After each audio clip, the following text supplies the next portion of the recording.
Tere!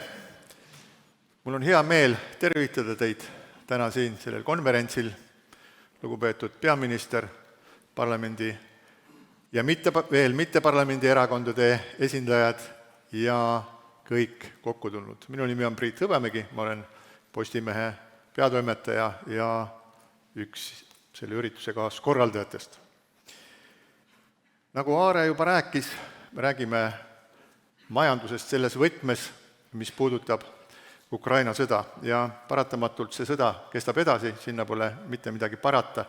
Me võime teha mitmesuguseid hüpoteese selles osas, kui kiiresti ja kuidas see sõda lõpeb, rääkida selle üle, kas me ise oleme sõjas või me aitame neid, kes on sõjas.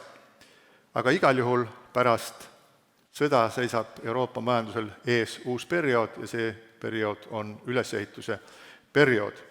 Kui meenutame teist maailmasõda ja seda aega, mis oli pärast teist maailmasõda, siis algas aktiivne majandustõusu periood, muidugi see sõda oli palju suurem ja laastavam, aga ärgem unustagem Ukrainagi suurust. Ja see tõus kestis sisuliselt 1970. aastate alguseni. Sellised piirkonnad ja riigid nagu Jaapan, Lääne-Saksamaa, Austria, Lõuna-Korea, Belgia, Prantsusmaa, isegi Kreeka ja Rootsi, mis olid otseses sõjas kaugemale jäänud, nautisid majanduslikku tõusu väga tükk aega. Ja üks selle põhjuseid oli siis Ameerika Ühendriikide poolt algatatud Marshalli plaan ehk teise nimega Euroopa taasteprogramm, mis suunas toona 4 aasta jooksul alates 1948. aastast Euroopasse tänases vääringus umbes $200 miljardit. Ja kui me meenutame lähemat minevikku, näiteks lahesõda või Iraaki, siis ka pärast seda toimus majanduse ülesehitamine seal kümnetesse miljarditesse dollaritesse ulatuvate majandusprogrammide abil. Me ei oska tulevikku loomulikult ette näha, aga see, mida me juba teame, et Ukraina on Euroopa Liidu kandidaatriik, mis tähendab, et ühelt poolt loomulikult peab ta täitma kõik need nõudmised, nii nagu Eestigi täitis kõik oma nõudmised Euroopa Liitu astumise puhul, ja ma arvan, et paljud on minuga nõus selles, et mingisugust hinnaalandust ei tohi teha Ukrainale sellepärast, et nad on praegu sellises väga keerulises olukorras, sest nagu me vaatame mõningate Balkani riikide puhul, siis me peame koos elama ja kui see otsuste kvaliteet, kui see riikliku elumajanduse kvaliteet ei ole sarnane, siis on väga keeruline olla ja konfliktid on kerged tulemad. Aga igal juhul on selge, et abiprogrammid majanduse taastamiseks Ukrainas luuakse ja võib-olla mingis mõttes on küsimus selles, et kas ja kuidas Eesti suudab selle ree või vankri peal istuda, olla kaasas nende programmidega, teenida raha Ukraina ülesehitamisel, lüüa seal aktiivselt kaasa, ehitada üles selliseid majandussuhteid, mis kestavad veel palju-palju aastaid. Ja kui meenutada korraks seda klippi, siis võib-olla sellesse klippigi suhtuda ju kahte moodi. Üks on see vana tuntud tõde, et rahvas jätab naerdes oma minevikuga hüvasti ja kui me seda hakkasime vaatama, siis oli ju selline kerge naerupuhang oli. Teine, ja kui meenutades siis kõik see, mida seal näidati, siis tõepoolest, et minugi isa oli masinaehituse teadlane ja ema oli põlevkivi keemik. Mõlemad, nad kohtusid siis kohtusid TPI-s, et võib näha, kuidas siis kogu see maailm vormis ka inimeste saatust. Aga teisest küljest, kui me seda filmi vaatame, siis kujutage endale ette, et see on Kremli märgunenägu. Kui 24. veebruari rünnak oleks õnnestunud, siis vaataksid ukrainlased praegu selliseid filme, kuidas nad rõõmsalt lähevad ühel meelel, lähevad tööle, kuidas seintel on Putini ja teiste Vene Föderatsiooni juhtide pildid. Nii et tegelikult see, mida me praegu nägime, see on mingisugusele osale Euroopast selline ähvardav meenutus sellest, mis võib korduda. Ja Eestis me teame väga hästi sellised asjad korduvad. Nad on kordunud meil 1940, 1944, et ma arvan, et me saame väga hästi aru, mis on selle tagajärg, kui Ukraina ei saavuta oma vabadust. Aga täna alustame oma koosviibimist siis majandusdiskussiooniga, milles osalevad erakondade juhid ja keda ma palun siis nüüd siia lavale.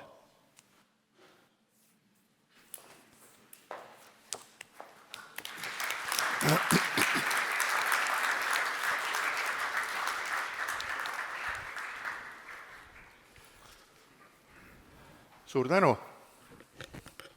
Segaduse vältimiseks panime sildid kohe toolidele.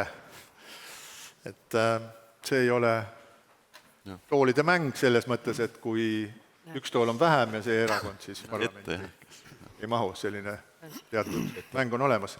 Ja mul on selline ettepanek, et me alustaksime, kuna me siin hakkasime rääkima sellest, et millised on erakondade vaated majandusele.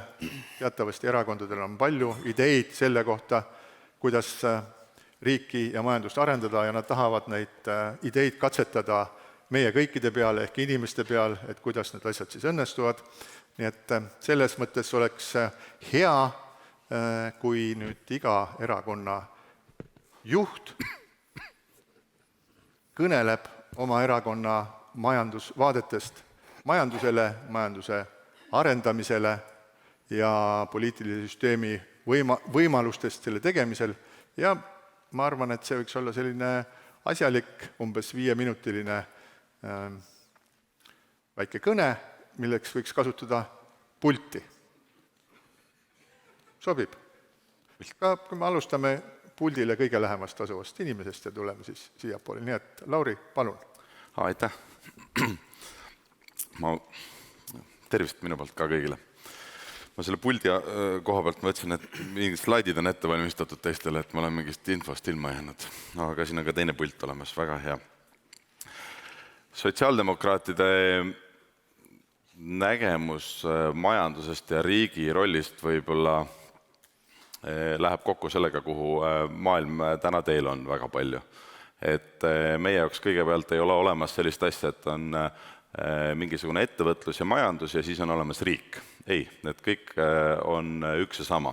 Et riik on osa majandusest, riik kehtestab reegleid, riik sekkub, loob turureegleid, riik kehtestab makse, seaduseid, regulatsioone, ehk siis me kunagi ei ole näinud seda olukorda, mida me oleme palju kuulnud, et riik ei tohiks majandusse sekkuda ja riik ei tohiks nagu ettevõtlusesse sekkuda, et selles mõttes riik ongi osa sellest. Ja kui me seda eitame, siis pigem juhtuvad sellised asjad, nagu me siin elektribörsiga nägime, kus võib-olla riik oleks pidanud juba varem oluliselt rohkem sekkuma, sellepärast ka igasuguse börsi ja igasuguse turureeglid on riik või riigid siis omavahel lõppkokkuvõttes kehtestanud. Ja kui me vaatame praegu seda sõjaolukorda Euroopas ja seda, mida teevad teised riigid, siis ma arvan, et Eesti ei saa siit samamoodi mööda vaadata, on see, et täna suur osa Euroopast, tegelikult suur osa maailmast kaitseb oma majandust. Et olgugi, et meil on Euroopas vabakaupade liikumine, me oleme siin kokkulepped teinud, siis me näeme, kui palju teised riigid siis panustavad nii-öelda oma majandusse, kas läbi toetusmeetmete või mingisuguste muude tegevuste, aga nad kaitsevad oma majandust. Ja kui meie siin jääme pealtvaatajaks, siis me tegelikult lihtsalt anname mingisugused võimalused ära. Et see tähendab seda, et kui me sellest kohast tasakaalu ei loo, siis me jätame selle kõik ainult ettevõtjate kanda ja et väga raske on ettevõtjatel ülejäänud Euroopaga võistelda, et ma arvan, et see peab olema selline ühine pingutus. Ja mis riigi huvi majanduses tegelikult olla saab, on see, et meil oleks edukad ettevõtted, mis oleks konkurentsivõimelised, mis tegutseks sellisena, et see nende nii-öelda tegevus on võimalikult väikese keskkonnajäljega ja see on nagu riigi huvi.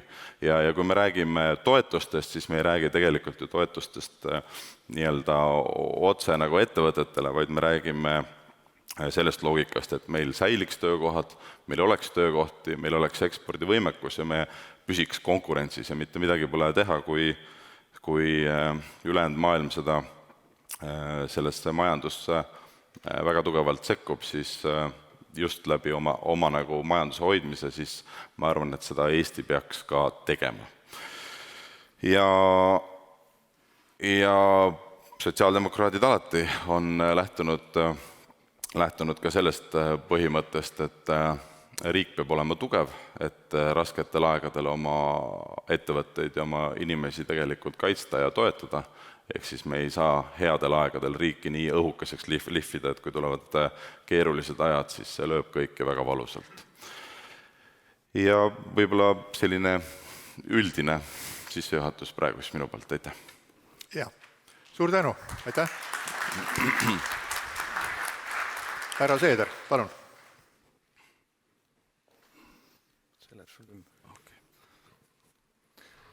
Tere päevast kõigile ja aitäh kutsumast siia konverentsile. Tänase konverentsi teema on majandus pärast sõda ja kuhu ja kuidas juhtida Eesti majandust. Tulevikule peab loomulikult vaatama, aga me ei tohi hakata jagama laskmata karunahka. Ehk täna tuleb tegutseda selle nimel, et see sõda võimalikult lõpeks ja ka majandust juhtida nii-öelda sõjaolukorras. Järjest enam me oleme mõtetes juba sõjajärgses ajas ja suheldes ka siin mitmete poliitikutega väljaspool Eestit, siis kõik juba unistavad sellest tulevasest ülesehitusajast ja kõik mõtlevad oma pirukale, aga mõtleme ka sellele, kes ja kuidas selle kinni maksab. Olukord siiski teise maailmasõja järgse ajaga on oluliselt muutunud. Nii et loomulikult on oluline tulevikule mõelda, aga täna püüame lahendada neid probleeme, mis on akuutselt meie ees. Nüüd, mis suunas Eesti majandust peaks juhtima? No ikka õiges suunas. Ja targad on öelnud, et kui suund on õige, siis pole eesmärk oluline.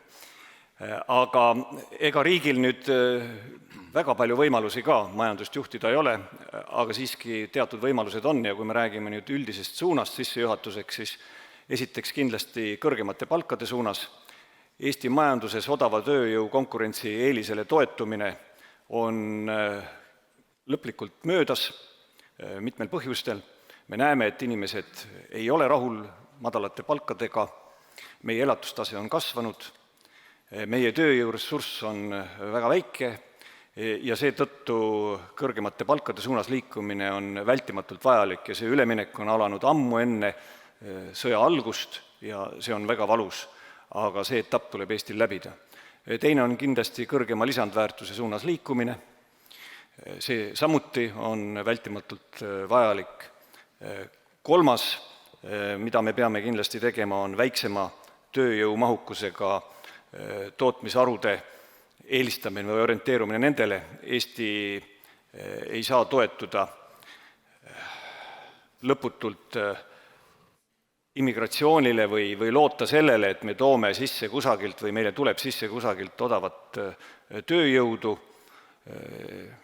Seda ressurssi väga palju ei pruugi ka tulevikus olla, aga me oleme niivõrd väike riik, et need mõjud ka sotsiaalses mõttes kriiside ajal võivad olla meile väga saatuslikud. Ma ei räägi siin eesti keele, kultuuri ja rahvusriigi idee arendamisest, mis iseenesest meile, väiksele rahvale, väiksele kultuurile on ülimalt olulik ja vajalik. Ja me peame sellele mõtlema, et järjest rohkem peavad ettevõtjad viima ka allhankeid välja, see tähendab ühelt poolt investeerimist siin Eesti riigi sees kõrgema lisandväärtuse tootmiseks, aga teiselt poolt investeerima ka välismaale. See on oluline. Ja kõige selle lõpetuseks võtmesõna tööjõud, haridus, kvaliteetne tööjõud, kõigepealt tööjõu kättesaadavus, aga ka see, millise kvaliteediga, millist tööjõudu me koolitame Eesti kutseharidussüsteemis, Eesti kõrgkoolides ja siin on küll riigil suuremad hoovad, isegi ma julgen öelda, kui otseselt ettevõtluse suunamisel. Me ei ole seda potentsiaali riigina võib-olla kõige paremini koos ülikoolidega, koos kutseharidussüsteemiga ära kasutanud, aga see akadeemiline vabadus, mis iseenesest on õige ja minu hinnangul ikkagi pärast iseseisvuse taastamist Eestis said olema Euroopa kõige autonoomsemad ülikoolid, see on ühelt poolt väga hea, aga teiselt poolt me peame reaalselt ka lähtuma riigi majanduslikest huvidest ja mitte ainult majanduslikest huvidest, kui me räägime täna eestikeelsele haridusele üleminekust, siis õpetajate puudusest ja kõigest muust, et riik peab siin kindlasti võtma suurema suunava rolli ja Tööturuamet ja ka kõik teised riiklikud institutsioonid peavad orienteeruma rohkem sellele. Aga ilmselt nendest asjadest me saame juba siin hiljem detailsemalt rääkida. Nii et aitäh minu poolt praegu, sissejuhatuseks kõik. Suur tänu. Kaja Kallas, palun. Kõigepealt suur heameel siin täna olla, et eriti kodune, kuna advokaadibüroo Tark ja Kool oli minu esimene töökoht ja seda 10 aastaks. Riigi majandusedu saab tugineda sisuliselt 3 sellisele allikale. Ühelt poolt odav tööjõud, teiselt poolt siis ressursid ja kolmandalt siis tehnoloogia ja targad inimesed. Me ei ole enam odava tööjõu riik ja me tegelikult ei taha ka odava tööjõu riik olla. Me ei taha ära kasutada kõiki maavarasid, mis meil on, järelikult meil jääb järgi ainult tehnoloogia, innovatiivsus, tarkus, tark majandus.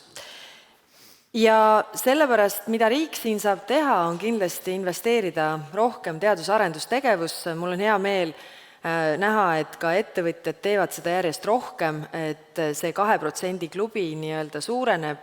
Riigina me investeerime siis 1% teadus-arendustegevusse. Kui me vaatame neid riike, kes on globaalses innovatsiooniindeksis väga kõrgel kohal, ehk siis kus toodetakse palju lisandväärtust ja väga targalt, siis nad kõik investeerivad teadus-arendustegevusse oluliselt rohkem.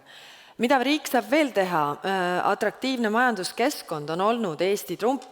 Siin on tähtis see, et see sõda siia ei jõuaks. Siin ei ole sõda, siin on turvaline, siin saab investeerida, oma äri edendada. Konkurentsivõimeline maksusüsteem on olnud Eesti üks eelis ja see peab olema ka tulevikus see, et meil on lihtne, selge maksusüsteem ja et meil ei ole ettevõtete tulumaksu. See on ka mõnes mõttes toetus ettevõtetele, mida teistes riikides ei ole, mis on kindlasti meie eelis. Majanduse seisukohast väga oluline on tulevikku vaatav energiapoliitika ja siin siis energiaallikate paljusus, energiatootjate paljusus ja just liikumine siis odavamate energiaallikate poole, taastuvenergiaallikad, meretuulepargid, aga ka vesinikutehnoloogia ja ka tuumaenergia, mis tagaks selle kättesaadava energia kõigile, sest see on üks oluline sisend kõigil, kes majanduses toimetavad. Ja see on seesama, mida siis riik saab omalt poolt teha, et seda võrgustikku selliselt luua.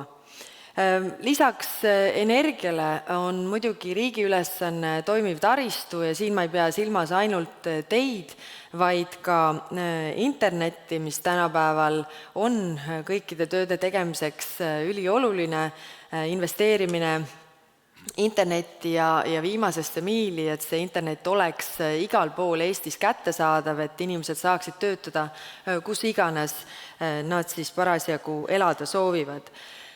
Meie jaoks on oluline ka see, et inimestele jääks rohkem raha kätte, et kui ettevõtjad tõstavad inimeste palka, siis seda palka ei söö ära maksutõus, ehk siis tulumaksuvabastus 700 eurot peaks olema kõigile võrdselt.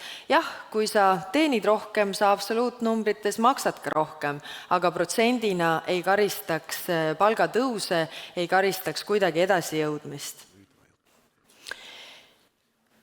Väga oluline teema majanduse arengul ka pärast sõda on rohereform.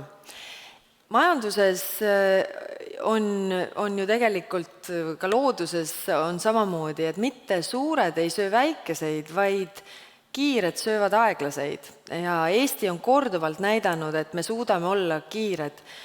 Igas sellises suures revolutsioonis, majandusrevolutsioonis, võtame tööstusrevolutsioon, on alati kaotajad ja võitjad, aga meil on võimalus olla, meie ettevõtjatel on võimalus olla selles roherevolutsioonis võitjate poolel ja me omalt poolt oleme mõelnud erinevate tööriistade peale, kuidas meie saaksime ettevõtteid aidata, et kõikide nende roheteemadega kaasa tulla. See on globaalne trend, see on Euroopa trend, see ei kao mitte kuhugi ja me tahame seda majandust hoida, me tahame seda maakera hoida ja me peame seda tegema tegelikult jätkusuutlikumalt. Riik saab siin kaasa aidata erinevate tööriistadega selleks, et ettevõtjad ka näeksid neid plusse siis enda jaoks. Ja viimaseks, riigi rahandus peab olema korras. Jah, meil on praegu kriisid, järjest kriisid, mis ei ole võimaldanud seda tulusid ja kulusid tasakaalu saada, aga järgmise 4 aastaga me peame seda suutma, sest see on otseselt majanduse toimetuleku teema, kui me vaatame SKT kasvu, ka SKT kasvu inimese kohta, siis sellel on otsene mõju. Nii et omalt poolt riik saab luua selle raamistiku ja reeglid, riik saab omalt poolt olla võimalikult vähe ettevõtjatele ees ja koos tegutsedes me kindlasti tuleme ka nendest kriisidest välja tugevamana, kui me oleme olnud varem. Aitäh! Suur tänu! Jüri Ratas, palun! Tere päevast, suur tänu kutsumast ja seda asja organiseerimast. Majandus pärast sõda, ma arvan, et peaks kõigepealt vaatama, kus me hetkel oleme. Me oleme hetkel sellises kohas, kus minu teada Eesti on ainus, kes eelmisel aastal näitas majanduslangust Euroopa Liidus. Me oleme riik, kes toetab meie ettevõtlust kõige vähem eelmise aasta põhjal. 5 riiki Euroopa Liidus toetab ainult vähem kui Eesti. Meil on kõrgem inflatsioon. Eesti Panga prognoosi kohaselt eelarve puudujääk on 4,6% ja ma arvan, et see tähendab seda, et me oleme selgelt oma riigi rahanduspoliitika julgeoleku seadnud väga täbarasse olukorda. Euroopa Komisjon ütleb, et need ekspansiivsed kulutuste kasv ei ole seotud Ukraina toetuse ja kaitseinvesteeringutega, vaid see on seotud püsikuludega. Nii et ma arvan, et see pilt on see, millest me peame lähtuma siin regioonis oma konkurentsivõimest või õigemini selle puudusest ja tegelikult seda potentsiaali, mis Eesti ettevõtted pakuvad, minu meelest täna piisavalt ära ei kasutata ja seda toetust poliitikute poolt ei anta. Loomulikult see on kriitika valitsuse suunal. Mida teha?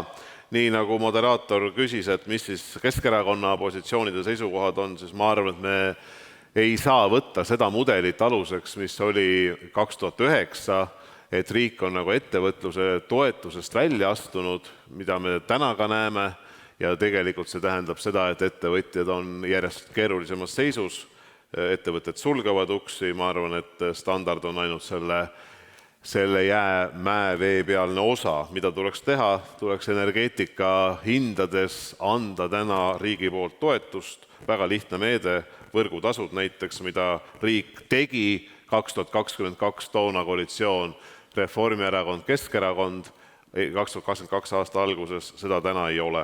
Ja see kindlasti pärsib meie konkurentsi ja konkurentsieelisest ei saa rääkida.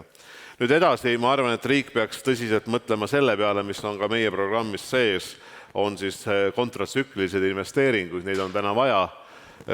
Riik peaks tulema vähemalt miljardilise paketiga appi, et teha investeeringuid teedeehitusse, investeeringuid koostöös kohalike omavalitsustega, minu meelest see on hästi tähtis suund. See suund, mis sai paika pandud Keskerakonna, Isamaa ja EKRE valitsuses, oli teadus-arendustegevus 1%, seda on jätkatud, see on hea ja kindlasti seda peame jätkama, see on meie jaoks oluline ja tahan öelda ka siin erasektorile suur tänu, et kui kogu aeg oli küsimus, kuidas erasektor tuleb kaasa, siis me näeme, et erasektor on tulnud kaasa ja samuti oma investeeringuid EAS-e kasvatanud. Edasi, energeetikas ma arvan, et me peame tegema kõik selleks, et see energeetikaportfell oleks võimalikult laiapindne ja see miks oleks võimalikult suur. See tähendab tegelikult julget koostööd erasektoriga, ilma selleta ei ole seda võimalik teha, kui me räägime tuulest, kui me räägime hüdrost, kui me räägime LNG-st. Tõsi, see viimane, ma arvan, et on olnud väga halb näide, kuidas valitsus ja poliitikud käituvad erasektoriga, aga ma loodan, et neid praktikaid saab muuta. Nüüd oluline teema, mis ma ütleks, et on arusaadavalt võib-olla jäänud hetkel natukene tahaplaanile, aga see ei tähenda seda, et me saame seda ära unustada, on kogu riigi diplomaatia välisteenistuse panus sellesse, et avada Eesti ettevõtetele uksi väljaspool Eestit. Et vähemalt see uks teha lahti, see, kas sealt sünnivad lepingud ja koostööd, see on iseasi, aga vähemalt seda teed ei saa rohtu lasta kasvada. Edasi ma korra seda mainisin investeeringute selles paketis, aga ma ütlen korra veel, teede rahastus on minu meelest oluline, see on oluline ka majandussektori jaoks ja me täna näeme, et kui me võtame Rail Balticu välja, siis tegelikult teede investeeringud järgnevatel aastatel vähenevad. Nüüd üks oluline teema, mis on seotud eeskätt Eesti maapiirkondadega ja seal ettevõtlusega, koostöö kohalik omavalitsus, ettevõtja ja riik, eluasemete küsimused, väga paljud ettevõtjad on öelnud, et see riigi üürimajade asi oli väikestes omavalitsustes neile kulus marjaks ära, nad toetasid seda, nii et ma arvan, sellega tuleb edasi minna. Ja lõpetuseks Keskerakond kindlasti näeb ka maksumuudatusi, me ütleme kohe välja, me näeme astmelise tulumaksu sisseseadmist, me näeme, et teatud hetkedel tuleb käibemaksu langetada ja täna on see hetk, me arvame seda ja ma arvan, et üks teema, millest ei räägi poliitikud ja tuleks rääkida, on hoolduskindlustusmaks, ilma selleta pikaajalist hooldust ära ei finantseeri. Aitäh! Suur tänu! Martin Helme, palun!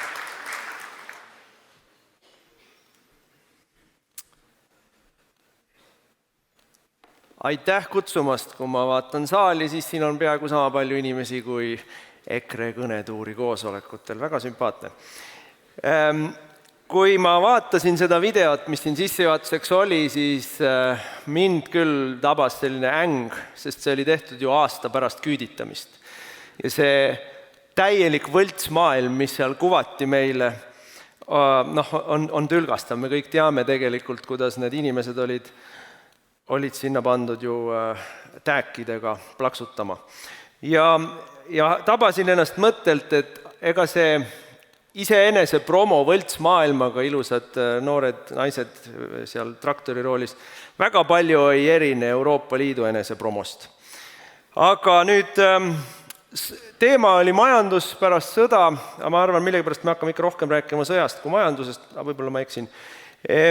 Mul on, ja see küsimus, et kas Eesti on sõjas või ei ole sõjas, no mina arvan, Eesti ei ole sõjas, Eesti on piirkonnas, kus on sõda ja meil on selgelt teada, keda me pooldame, keda me toetame ja mis on panused. See ei ole ainult Ukraina-Venemaa sõda, see on tegelikult kogu Euroopa ja laiemalt terve maailma julgeoleku arhitektuuri järgmiseks põlvkonnaks paika panev konflikt, mis väga selgelt puudutab Lähis-Ida, väga selgelt puudutab Kaug-Ida, puudutab Kaukaasiat ja panused on seal tegelikult väga kõrged. Eksimisruum Eestile on siin väga väike. Ja mina olen äärmiselt ärritatud sellest, et Eestis on võetud Ukraina sõda üliemotsionaalselt, selle asemel, et võtta seda üliratsionaalselt. Meie enda rahva ja riigi saatus on tegelikult kaalul, nii et selline hüsteeriline ähmimine ja sahmimine on meile kahjulik. Ja see on minu meelest see, millega meie valitsus on tegelenud viimased aasta otsa. Nüüd, aga kui sõjast rääkida, Eesti on ka sõjas, jah. Eesti on sellises sõjas, mida peab meie oma valitsus ja Euroopa Komisjon meie vastu ja selle sõja nimi on energiasõda ehk rohepööre. Ja selles sõjas on ju väga selge, kes on kummal poolel. See on kõige suurem rikkuse ümberjagamise mehhanism, mida me oleme näinud alates Vene revolutsioonist, kus siis võetakse kõigilt nii palju, kui võtta annab ja jagatakse väga väikesele võimueliidile. Ja loomulikult tuleb sellele seista vastu igal juhul. Kui nüüd minna majanduse juurde, mida on vaja majanduses teha? Mul muidugi samasugune enesele valetamise või enese mingisuguses müüdis elamise mull, mida me nägime sellel videol, samasugune paralleel tuli mulle peale, kui ma kuulasin Kaja Kallase juttu, et see võime valetada endale, mis meil on võrreldes sellega, mida nad arvavad, et see on ikka hämmastav, et tõepoolest tegelikult on Eesti eelarve on küllaltki räbalas olukorras ja sinna on ta jõudnud ikka Reformierakonna juhtimisel, mitte sellepärast, et Martin Helme oli halb rahandusminister. Kui me mõtleme, milline oli riigi reageering koroonakriisi esimesel aastal, kõige edukam Euroopas üldse, majanduslangus kõige väiksem, tööpuuduse kasv kõige väiksem, eelarve taastumine ja majanduse taastumine kõige kiirem, siis paneme siia kõrvale siis selle energiakriisi, siis me oleme Euroopa kõige põhjakihi hulgas. Et see on valitsuse poliitika erinevus, mis siit vastu paistab, nii et kui nagu tahta hästi lihtsalt öelda, et kui tahate ellu jääda energeetiliselt või üleüldiselt nii ettevõtete kui inimestena, siis ikkagi tuleb nendel valimistel hääletada EKRE poolt. Aga see, mida me pakume või see, mis on meie plaan, väga selgelt ütlen välja, Euroopa kõige odavam energia, kõige odavam elekter, kõige odavam kütus ja fossiilkütus ei ole halb asi. Loomulikult on vaja vähem bürokraatiat, me kõik teame, kus see bürokraatia tuleb, 80% bürokraatiast tuleb Euroopa Liidust, aga me teame ka seda, et Eesti ametnikud ja üldiselt kipub ka nii olema, et Eesti valitsus ehk ministrid tavaliselt keeravad sellele eurobürokraatiale veel 2 vinti peale, sellepärast et siis meile patsutatakse kusagil koridoris Brüsselil õla peale. Ja loomulikult on vaja makse alandada, et maksude alandamine, me oleme seda näinud Eestis, me oleme seda teinud ja näinud Eestis, me oleme seda näinud mujal maailmas, maksude alandamine toob kaasa majanduskasvu, toob kaasa selle tagajärjel palkade kasvu, toob kaasa investeeringute ja tootlikkuse kasvu ja toob kaasa selle tagajärjel riigieelarve laekumiste kasvu. Et kui me tahame rikkamaks saada, siis me peame kõigepealt vähem makse koguma. See tähendab loomulikult seda, et mingi periood, 2-3 aastat, oleneb milliseid makse, missuguses tempos, kuidas langetada, on eelarve miinuses. Aga pärast läheb paremaks. Aitäh! Suur tänu! Lauri Hussar.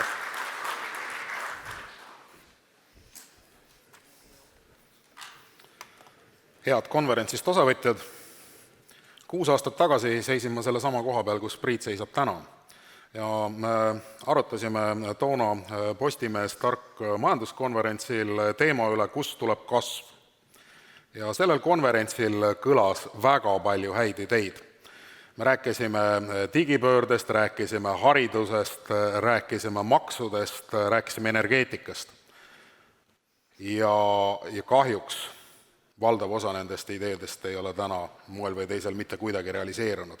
Ehk siis me seisame ikka selle sama koha peal ja me arutleme selle küsimuse üle, kust tuleb kasv. Täna arutleme me selle üle, kust tuleb kasv pärast sõda. Ja ma julgen täie kindlusega öelda, et järgmine Riigikogu ja järgmine valitsus peab langetama otsused, mis määravad Eesti käekäigu mitte 2-3 aastaks, vaid määravad Eesti käekäigu 20-30 aastaks. Et me ei saa endale enam lubada seda, et me tammume paigal, räägime üldiselt teemadel, mille osas oleks pidanud juba ammu otsused olema langetatud ja samal ajal me näeme, kuidas meie riigivõlg kasvab ja me näeme ka seda, et meie majandus ei liigu edasi nii, nagu me seda tahame. Ja sellepärast ma arvan, et meil on kindlasti väga oluline teha ära kiired ja hädavajalikud otsused. Me peame kindlasti koheselt hakkama tegelema majanduse ühe kõige olulisema sisendi energeetikaga. Tuuleparkide rajamise osas me näeme, kuidas meie lõunanaabrid, lätlased ja leedulased liiguvad kiiremini edasi. Ja me peame siin ka langetama nüüd väga kiirelt otsused, kuidas neid rajada, mil moel edasi liikuda, kuidas kaasata investeeringud ja kuidas need tuulepargid valmis ehitada viisil, et aastaks 2030 oleksime me tuuleenergia ja taastuvenergia toel elektrit eksportiv riik. See on see, kust tuleb rikkus. Me oleme hariduse usku erakond ja me leiame, et me peame saama kõigepealt targaks ja siis rikkaks. Me peame panustama väga palju oma haridusse. Me peame panustama üldharidusse, kutseharidusse, kõrgharidusse. Ja just see läbi luua see uus baas Eesti uueks tõusuks. Ja seetõttu ma arvan, et kõik sammud, mida Eesti teeb edaspidi hariduse heaks, aitavad kaasa meie majandusele kasvule, sellepärast et hea hariduspoliitika on kõige parem majanduspoliitika. Meie majanduskeskkond peab olema stabiilne ja meie lihtne tulumaksusüsteem peab jääma. Seetõttu me toetame ka selgelt maksuküüru kaotamist, sellepärast et see maksuküür on täna täiesti selgelt ajale jalgu jäänud ja vana, selge, lihtne, ühetaoline maksusüsteem tõestas, et see töötab ja me peame selle juurde naasma. Eesti 200 on täiesti kindlalt ka seda meelt, et ka metsandus on osa majanduspoliitikast. Kaitsealuseid metsi peab kaitsma, aga majandusmetsa peab majandama ja me peame kindlasti nägema ka neid võimalusi, kuidas väärindada meie metsa viisil, mis oleks ühtpidi metsa säästev, aga teistpidi toodaks ka Eesti majandusele selgelt lisaväärtust. Ja sellepärast me arvame, et ka biotoodete tehas, täna räägitakse selle rajamisest Ida-Virumaale, tuleb kiiresti rajada põhjusel, et seda on Eesti majandusele hädasti tarvis. Ja lõpetuseks ma räägiks riigist ja riigi majandamisest. Meil on pikki aastaid räägitud riigireformi vajadusest ja meil on räägitud ka personaalse riigi vajadusest. Need kaks käivad käsikäes. Me peame ära tegema mõlemad. Ühelt poolt peab olema riik efektiivsem, toimivam, teistpidi peab riik olema kõigile kodanikele lihtsamini kättesaadav ja see, kuidas Eesti riik toimib läbi digitaalsete lahenduste ja läbi personaalse riigi lahenduste, see on lähimate aastate väljakutse ja selle eest Eesti 200 tahab seista. Nii et kui te tahate teada, mis asi on pikk plaan, siis minge Eesti 200 koduleheküljele, aga uskuge mind, ilma pika plaanita ei ole võimalik täna Eestit juhtida, sellepärast et meil on vaja hädavajalikud otsused langetada selleks, et Eestil läheks hästi 4 aasta pärast, aga et Eestil läheks veel paremini 20 aasta pärast. Aitäh! Suur tänu!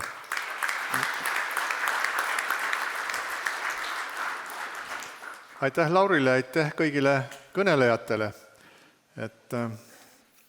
Väga toredad sissevaated. Ma muidugi selle Lauri jutu alguse kohta, ta ütles, et 6 aastat tagasi seisis ta siin ja nüüd ta ei ole veel seal, aga ta tahab sinna.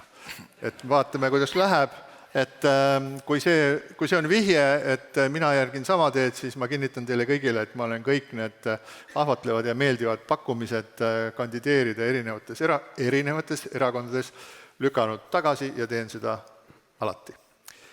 Ja me läheme edasi selle diskussiooniga siin niimoodi, et meil on ette valmistatud üks hulk küsimusi, mille üle me saame siin arutada. Kindlasti tekivad ka erinevad seisukohad, nagu juba majanduspoliitilistest põhiväärtustest oli näha, ja me kõneleme umbes pool tundi ja seejärel on siis võimalus saalis viibijatel oma küsimusi esitada ja kuna see kohtumine kantakse üle ka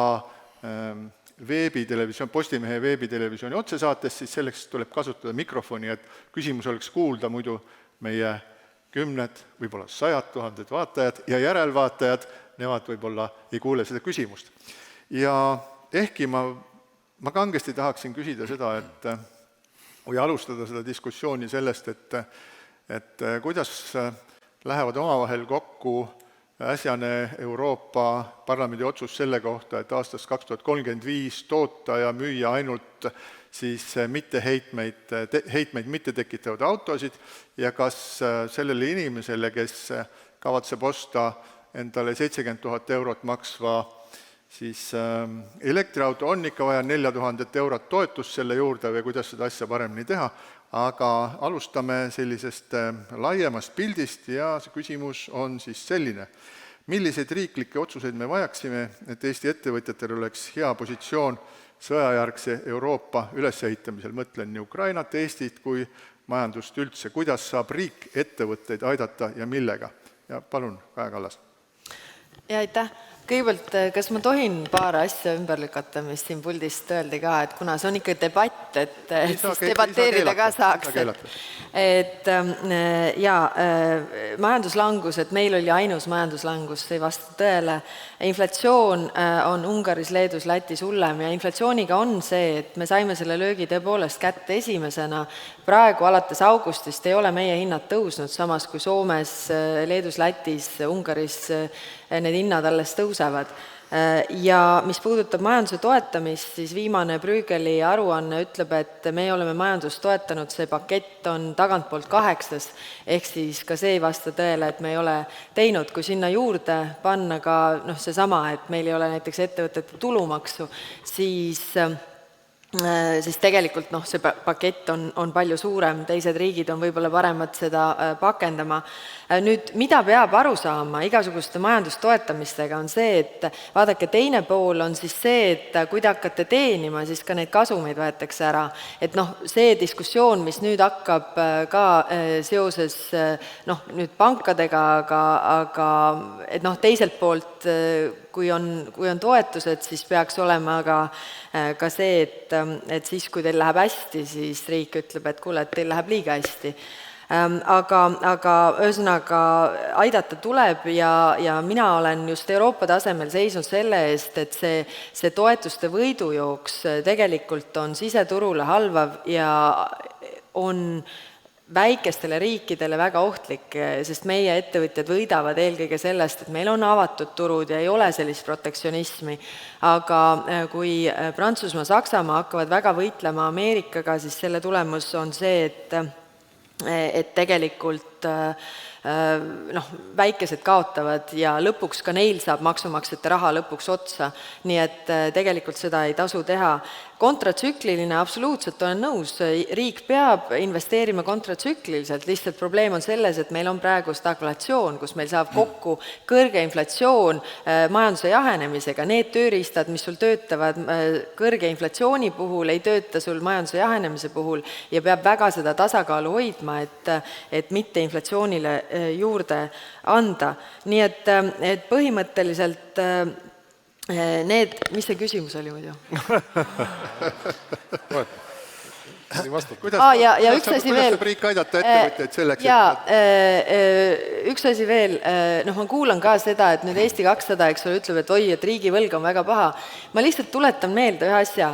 Kui meie Keskerakonnaga olime valitsuses ja saime päranduseks selle eelarve, kus haigutas 1,27 miljardiline auk ja üritasime seda korda teha või paremaks teha, siis vaadake neid intervjuusid. Eesti 200 oli esimene, kes ütles, mis asja nüüd, eks ole, hakkate siin kokku hoidma, eks ole, laenu tuleb võtta. Et selles mõttes seal peab olema ka nagu selline jätkusuutlikkus, et ma olen nõus, et me peame saama riigieelarve paremasse seisu, aga ma pean ütlema ka seda, et kõigil see tuul nagu võib-olla paneb ka selle lipu teistpidi nagu pöörama. Aga mida tuleks teha, seda, mida ma ütlesin, et mida riik saab teha selleks, et me oleksime konkurentsivõimelisemad, maksusüsteem kindlasti oluline, kõik sellised taristud, mida tõesti riik saab teha selleks, et ettevõtjad saaksid võimalikult hästi toimetada. Bürokraatia vähendamine on alati olnud meil üks selliseid punkte, mida me oleme ka üritanud teha. Riigireform oleme teinud palju samme ja plaanis on veel rohkem, et seda riigi aparaati või ametnike hordi ikkagi vähendada. Ja see, mis ma ütlesin ka, energeetika, ülioluline kõikide jaoks see sisend, selle jaoks ka jällegi asjad, mida me juba oleme teinud, taastuvenergia audit, kus need kitsaskohad on, oleme juba andnud sisse ja menetlenud Riigikogus neid eelnõusid, ajame meretuuleparkide võrgustikku Läänemeres selleks, et oleks ka elektrivõrk, et saaks seda odavat meretuult igale poole Läänemere riikide juurde. Isegi kogenud ajakirjanik nagu mina ei suuda siin tabada seda sissehingamise pausi, kus ma saan oma küsimusi. Ma olen ka õppinud juba, et ei tohi sisse hingata, muidu sa ei saa rääkida. Meie debatt on tõepoolest populaarne, sest meil on tekkinud juba järjekord siis sõnasoovijatest ja esimene, ma olen kirja pannud, esimene on Helme.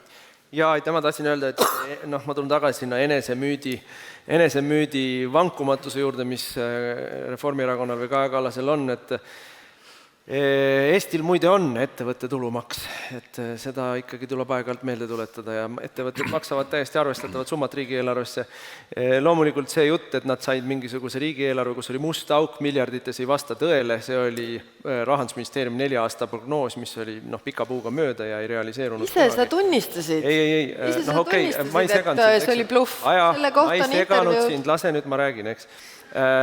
Kui me räägime sellest, kuidas tuleb aidata ettevõtteid, aga millegipärast lihtsalt ei aidata, et see on ilus jutt, aga ei aidata.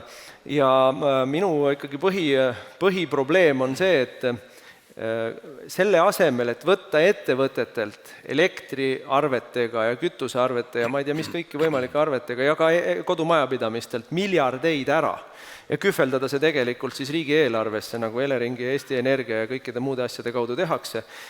Selle asemel võiks selle võtmata jätta ja lasta inimestel ja ettevõtetel selle rahaga ise otsustada, mida nad teevad, kuhu nad investeerivad, tõstavad palkasid või mida tahes. Meil ei ole vaja lõputult teha mingisuguseid kompenseerimisskeeme, kusjuures kui me vaatame seda summat, mis siis on nii-öelda energiakriisis võetud ära majandusest, see summa on seal kusagil 1,5–2 miljardit tavapärasest suurem ja siis on tagasi antud mingisugune 270 miljonit on erinevate toetusskeemidega tagasi antud, see vahe on ju peaaegu 10-kordne, eks. Ja siis öeldakse, et oi, aga meil raha ei ole. Aga tegelikult te ju jätate selle raha endale ja siis pudistate siia sinna laiali ja ütlete, ega rohkem kellelegi anda ei saa. See on tegelikult sotsialism ju. Ja mina jätaksin selle raha lihtsalt inimestelt võtmata. Nii, Jüri Ratas on järgmine. Ja aitäh. Kõigepealt ma tahan Laurile öelda, et minu meelest see lõpp on alati oli väga humoorikas, kui see Lauri räägid sellest pikas plaanis, siis mul tuleb alati heas, positiivses mõttes nägu läheb naerule, see Eesti 200 pikk plaan. Aga ma tahtsin Kaja Kallasele vastata, et tõesti ei ole vahet, et kas Eesti on tagantpoolt 6 või 8, igal juhul läbikukkunud poliitika tänase valitsuse poolt.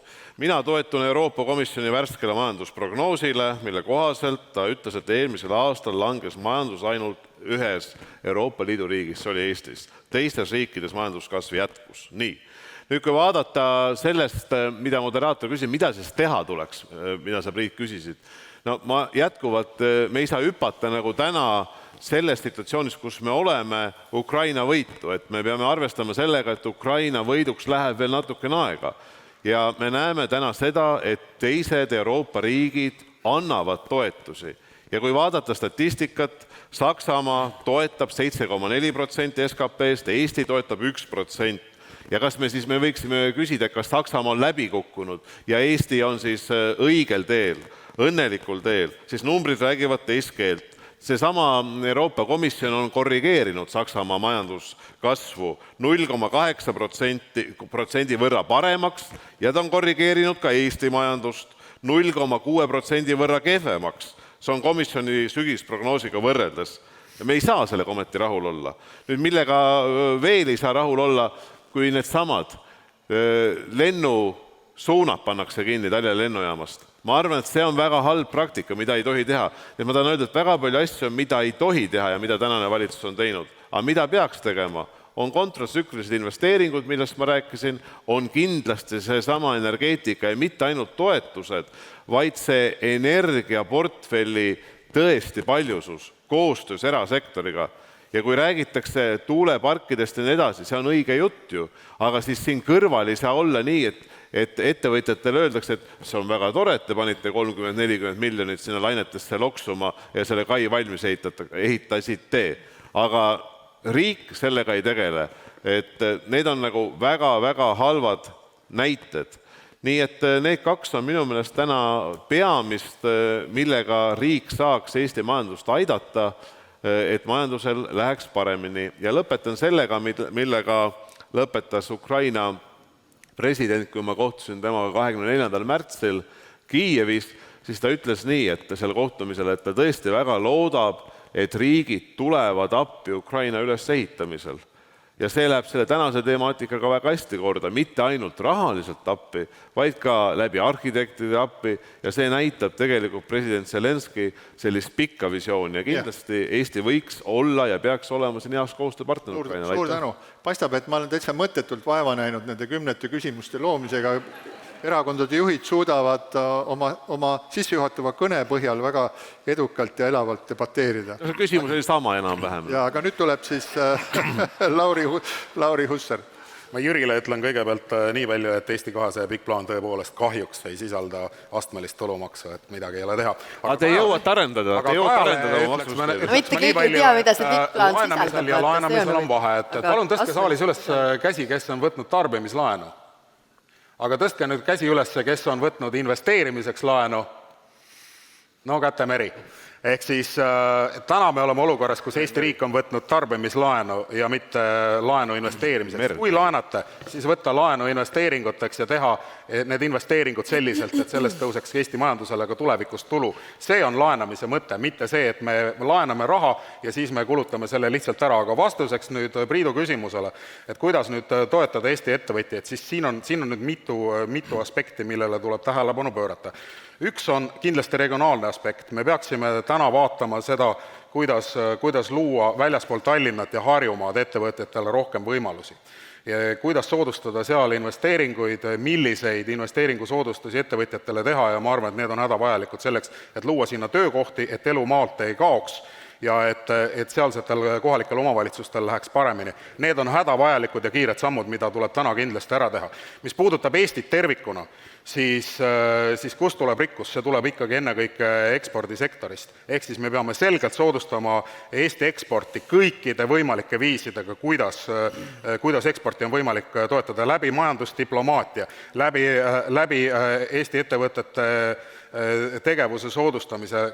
Kõik need tegevused on väga olulised. Et Eesti 200 ühel asutajal Priit Alamäel on väga selge ja jõuline idee, mis kätkeb seda, et Eestis peab saama rahvuslikul kapitalil põhinevate peakorterite maa. Ehk siis, et Eesti IT-tiigrid on juba täna seda teed läinud, et nad on küll oma peakorteritega valdavalt Eestis, aga nendel on juba kontorid üle maailma.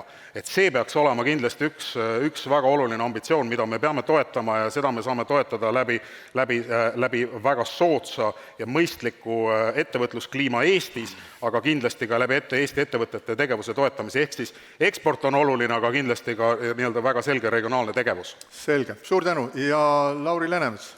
Jah, aitäh.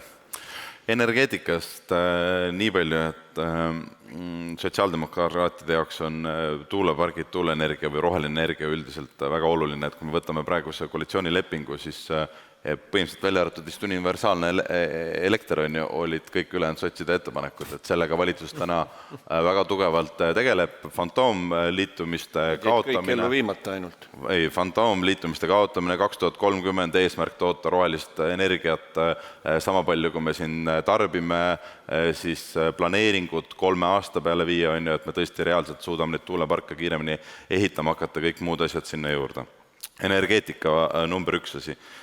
Number 2 asi, haridus, et meie ettepanek või nägemus haridusest on siis selline, et ei ole mitte nii õppimine ja siis on töö, vaid töö ja õppimine peavad olema koos. Ehk siis me kujutame ette, et aastal 2035 võiks visioonina olla meil 4-päevane töönädal kõigile neile inimestele, kes selle 1 päeva õpivad. Kuidas ta nagu kombineerituna on, kas ta on nagu iga tund igast päevast võetuna või kuidagi muud moodi, aga me ei tee oma majanduses hüpet ära, kui meie inimesed ei ole targemad, meil ei ole rohkem oskuseid ja kõige rohkem on seda vaja mitte neile, kes Tallinnas elavad, vaid neile, kellel on juurdepääsu piirangud haridusele. Sest on teatud töökohad, teatud palgatasemed, teatud piirkonnad, kus sa lihtsalt ei pääse haridusele ligi, et sa pead selle kuidagi riigi pealt paika panema.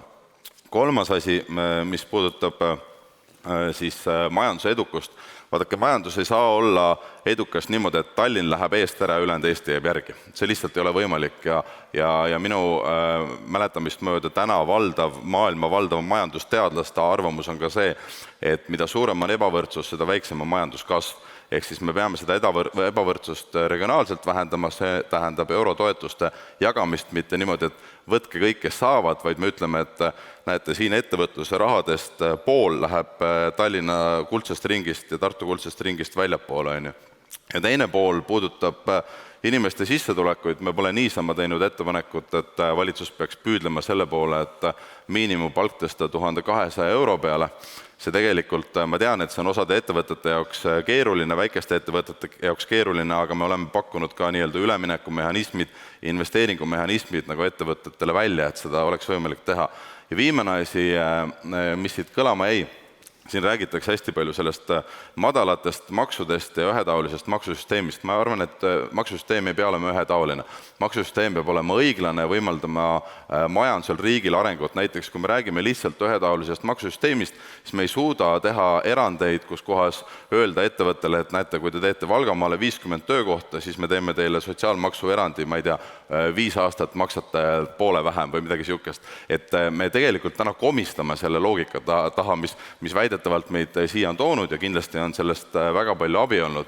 Ja teine asi, et me räägime siin riigieelarvest ja nendest miljarditest ja vaadates, mis need Rahandusministeeriumi arvutused olid, siis ma julgen öelda, et keegi peab kuskil valetama või ma ei kujuta ette, kus kohast need miljardid ära kärbitakse siin riigisüsteemis. Politsei, pääste, sealt ei ole võtta midagi, haridus ei ole võtta midagi, aga ilma maksusüsteemi muudatusteta, olgem ausad, ei ole võimalik seda riigieelarvet isegi tasakaalu poole nihutada. Et see on kõik ilus ja ümmargune jutt. Ma kuulsin siit ühe hea mõtte, mida räägivad mulle minu lapsed kogu aeg, et mida rohkem ma annan neile vaba aega, seda targemaks nad muutuvad.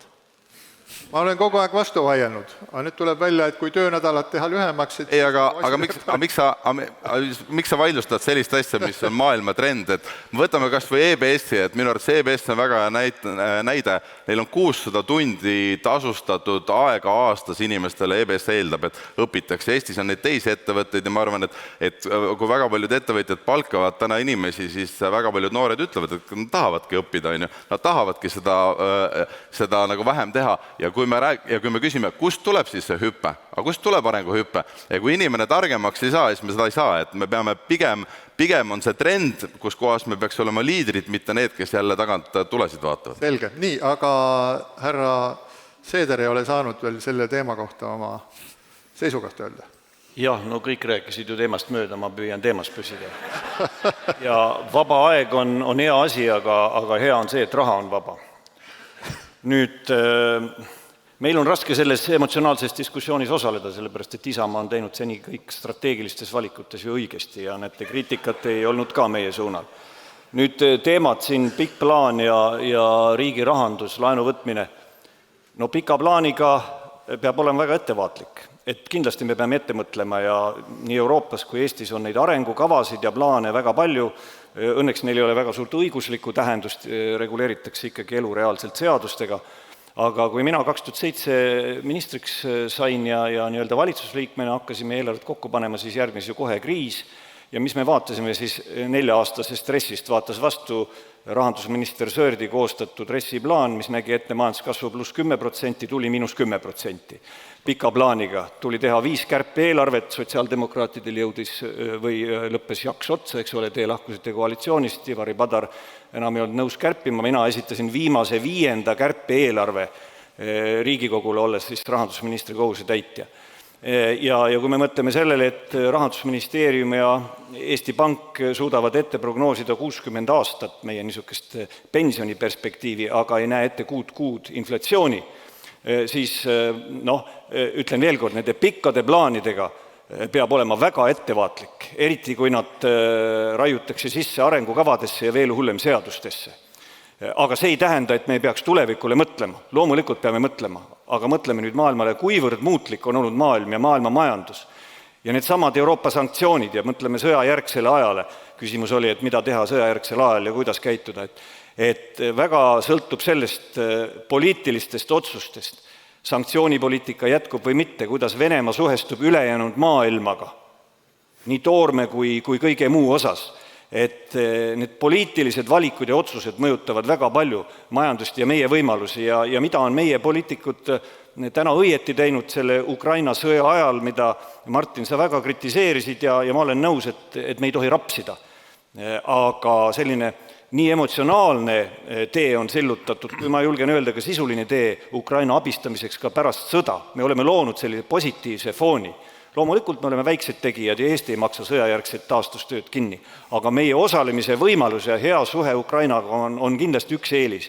Nii et diplomaadid ja poliitikud peavad seda looma ja toetusi jagades me majandust pikas perspektiivis ei jõua üleval ju hoida, rikaste riikidega me võidu joosta ei jõua, aga olla nii-öelda tark tellija riigina ka pärast sõda, see on kindlasti üks meie roll.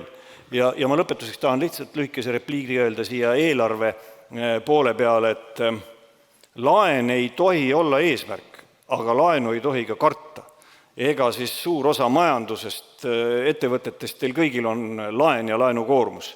Ja kui me mõtleme tulevikule, investeerime, siis see ei ole kulu tuleviku arvelt, vaid see on investeering tulevikku, kui laenu õigesti kasutada loomulikult. Ja praegu oleme me selles olukorras, et takkajärgi tarkusena, ärme siis kedagi siin süüdistame, takkajärgi tarkusena võib öelda küll, et kui me 15 aastat tagasi oleks korraliku laenu võtnud, teinud ära Tallinn-Tartu maanteed, teised infrastruktuuri ehitised, me oleks palju rikkamad olnud, meie majandus oleks ka konkurentsivõimeline olnud, me oleks elusid säästnud, et laenu võib võtta küll, kui targalt investeeritakse. Eriti olukorras, kus teised Euroopa Liidu liikmesriigid on kõik võtnud meist rohkem laenu, on neid, kes on võtnud üle 100% laenu, see mõjutab ka Euroopa Keskpanga poliitikat, ega Euroopa Keskpank ei hakka tulevikus viljelema sellist poliitikat, kus need riigid muutuvad maksujõuetuks. Nii et kui nemad investeerivad oma sotsiaaltervisesse, haridusse, infrastruktuuri ja meie jätame laenu võtmata ja ei investeeri, siis loota, et me siin ühes nurgas, olles ühes katlas, keedame rammusamat suppi, tähendab tegelikult hoopis seda, et me kaotame konkurentsivõimes, kui teised toetavad oma majandust, ettevõtlust. Nii et tuleb vaadata nagu üldpilti ja tervikut, aga ma veel kord ütlen, laen ei tohi olla eesmärk, see peab olema vahend. Ja nüüd palun Kaja Kallas, siis Jüri Ratas, siis Martin ja Lauri. Ja, et ma kohati nagu kuulan ja mulle tundub, et toetused on nagu eesmärk iseeneses, et me oleksime toetustes mingi Euroopa esimesed. Ei, et vanasti oli nii, et ettevõtlus oli see, kes riigilt toetusi ei küsinud. Nüüd tundub, et ilma toetusteta ei ole enam võimalik mitte midagi teha. Samamoodi ei ole laen iseenesest eesmärk, vaid see, mille jaoks seda kasutatakse. Ja me ju võtame laenu selleks, et ehitada välja infrastruktuuri, mis on riigi ülesanne. Nüüd toetustega on paraku nii, et need, kes saavad, ütlevad vähe. Need, kes ei saa, ütlevad valed saavad ja lõpuks on kõik kurjad. Ja tegelikult ka kõige rikkamate riikide rahakotid saavad ükskord otsa ja ma arvan, ettevõtjad mõistavad väga hästi, et see toetus kõik tuleb ju maksumaksja taskust. Ja seetõttu minu üleskutse oli ka ettevõtjatele, olgu, aga mõelge välja see valem, kuidas peaks toetama, et saaksid need, kes päriselt abi vajavad, sest et ma tean, et paljudel teist ei lähe sugugi halvasti. Ja mis puudutab majanduskasvu, siis eelmisel aastal, ehk siis üle-eelmisel aastal oli meie majanduskasv 8,3%.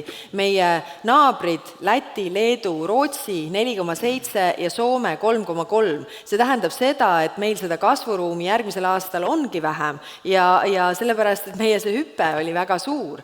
Aga selles mõttes arvestades kõiki neid kriise, arvestades seda, et me saime inflatsiooniga esimesena pihta, siis tegelikult tulevikku suunatult vaadates ma oleksin ikkagi mõõdukalt optimistlik, aga igasugused toetused tähendavad ka seda teist poolt, et siis, kui raskel ajal toetatakse, siis kui on head ajad, siis minnakse tegelikult kasumite kallale. Seda me juba praegu ju näeme. Ja Jüri Ratas, palun. Aitäh, ma arvan, et eks ikka peame tunnistama, et see majandus nagu loogika nendes erinevates kriisides ole küll natuke muutunud ja me näeme seda praktikat ja numbrid räägivad, Exceli tabel räägib seda keelt, et kui toetatakse riike valitsuste poolt, siis nad ka kosuvad ja on tugevamani konkurentsis.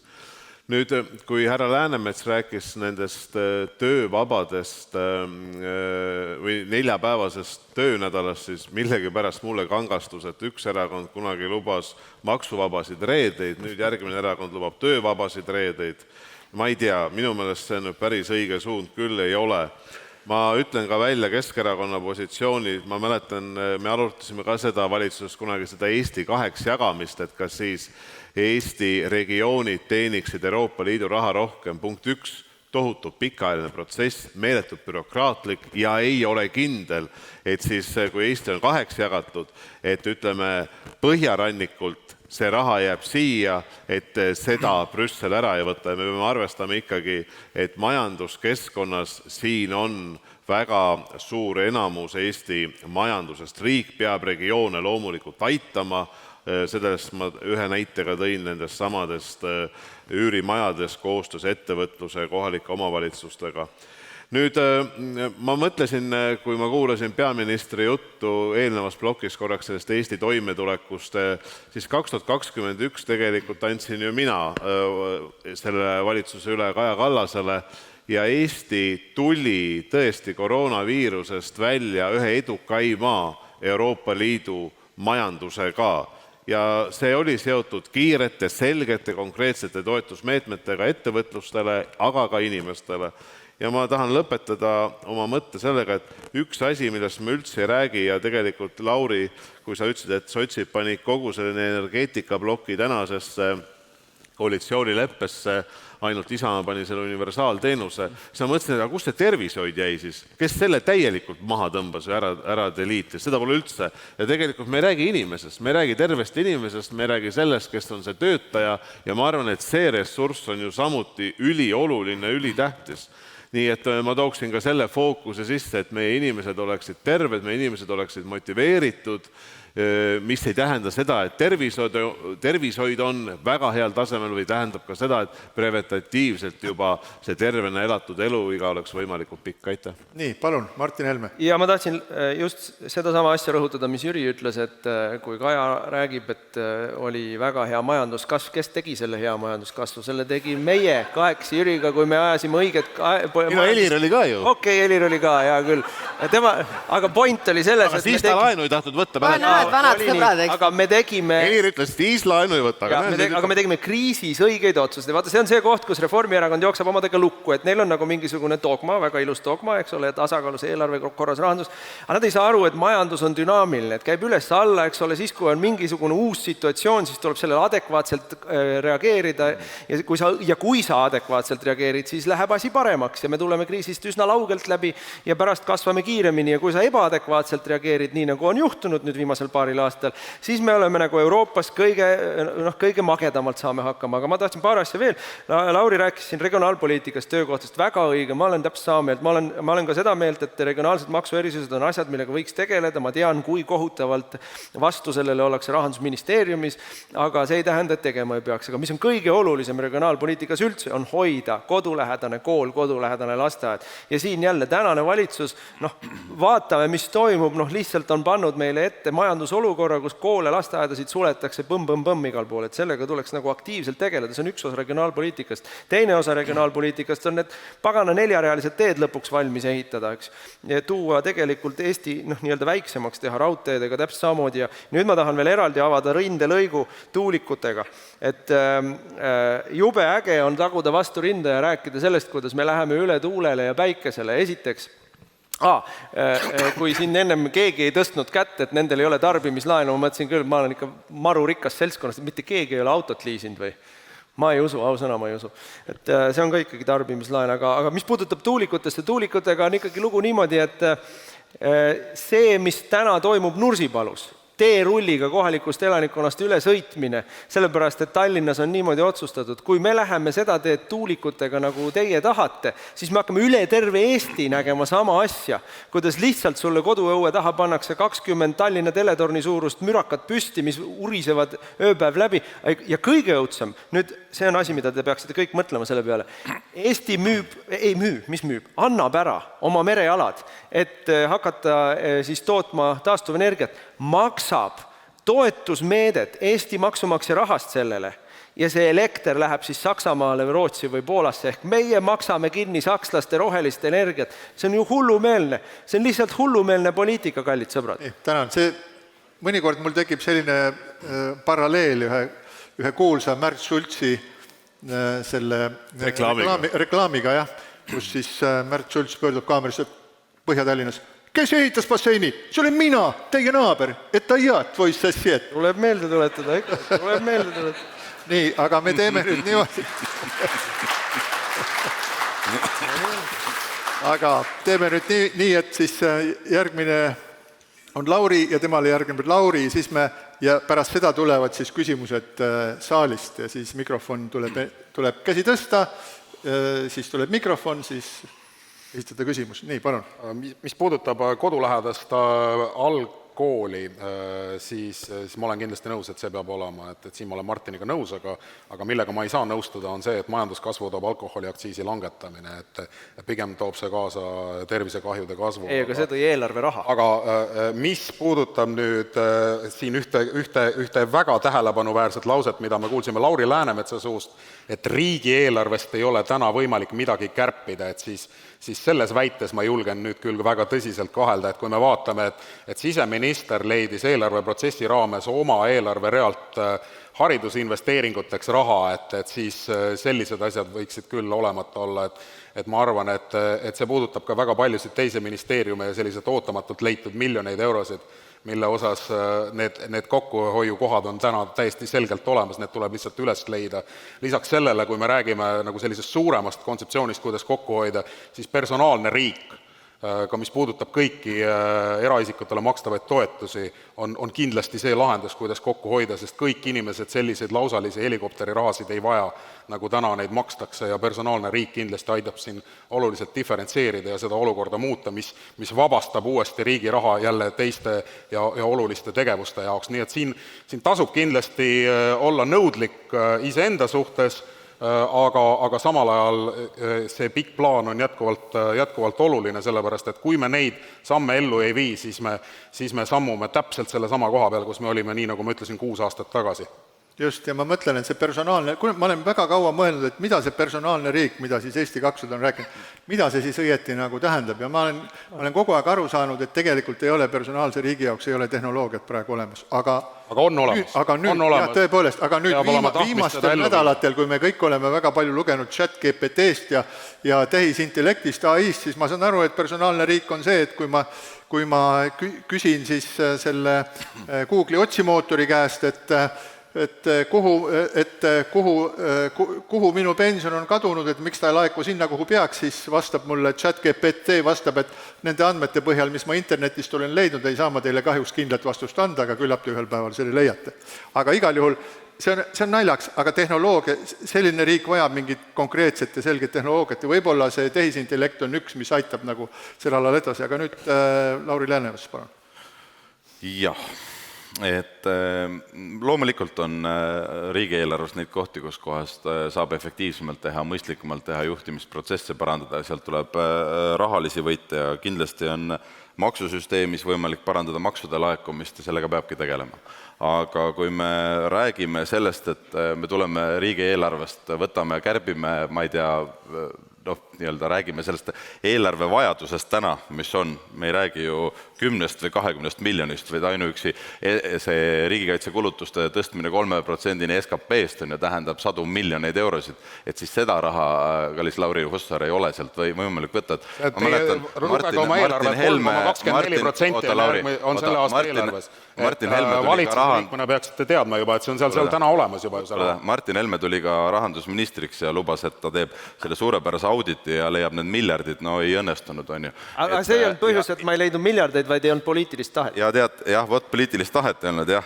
Et huvitav, et kõik lubavad enne valimisi, lõpuks keegi pole kunagi suutnud seda ära teha, et tegelikult tuleb tõele otsa vaadata, et need summad on päris suured.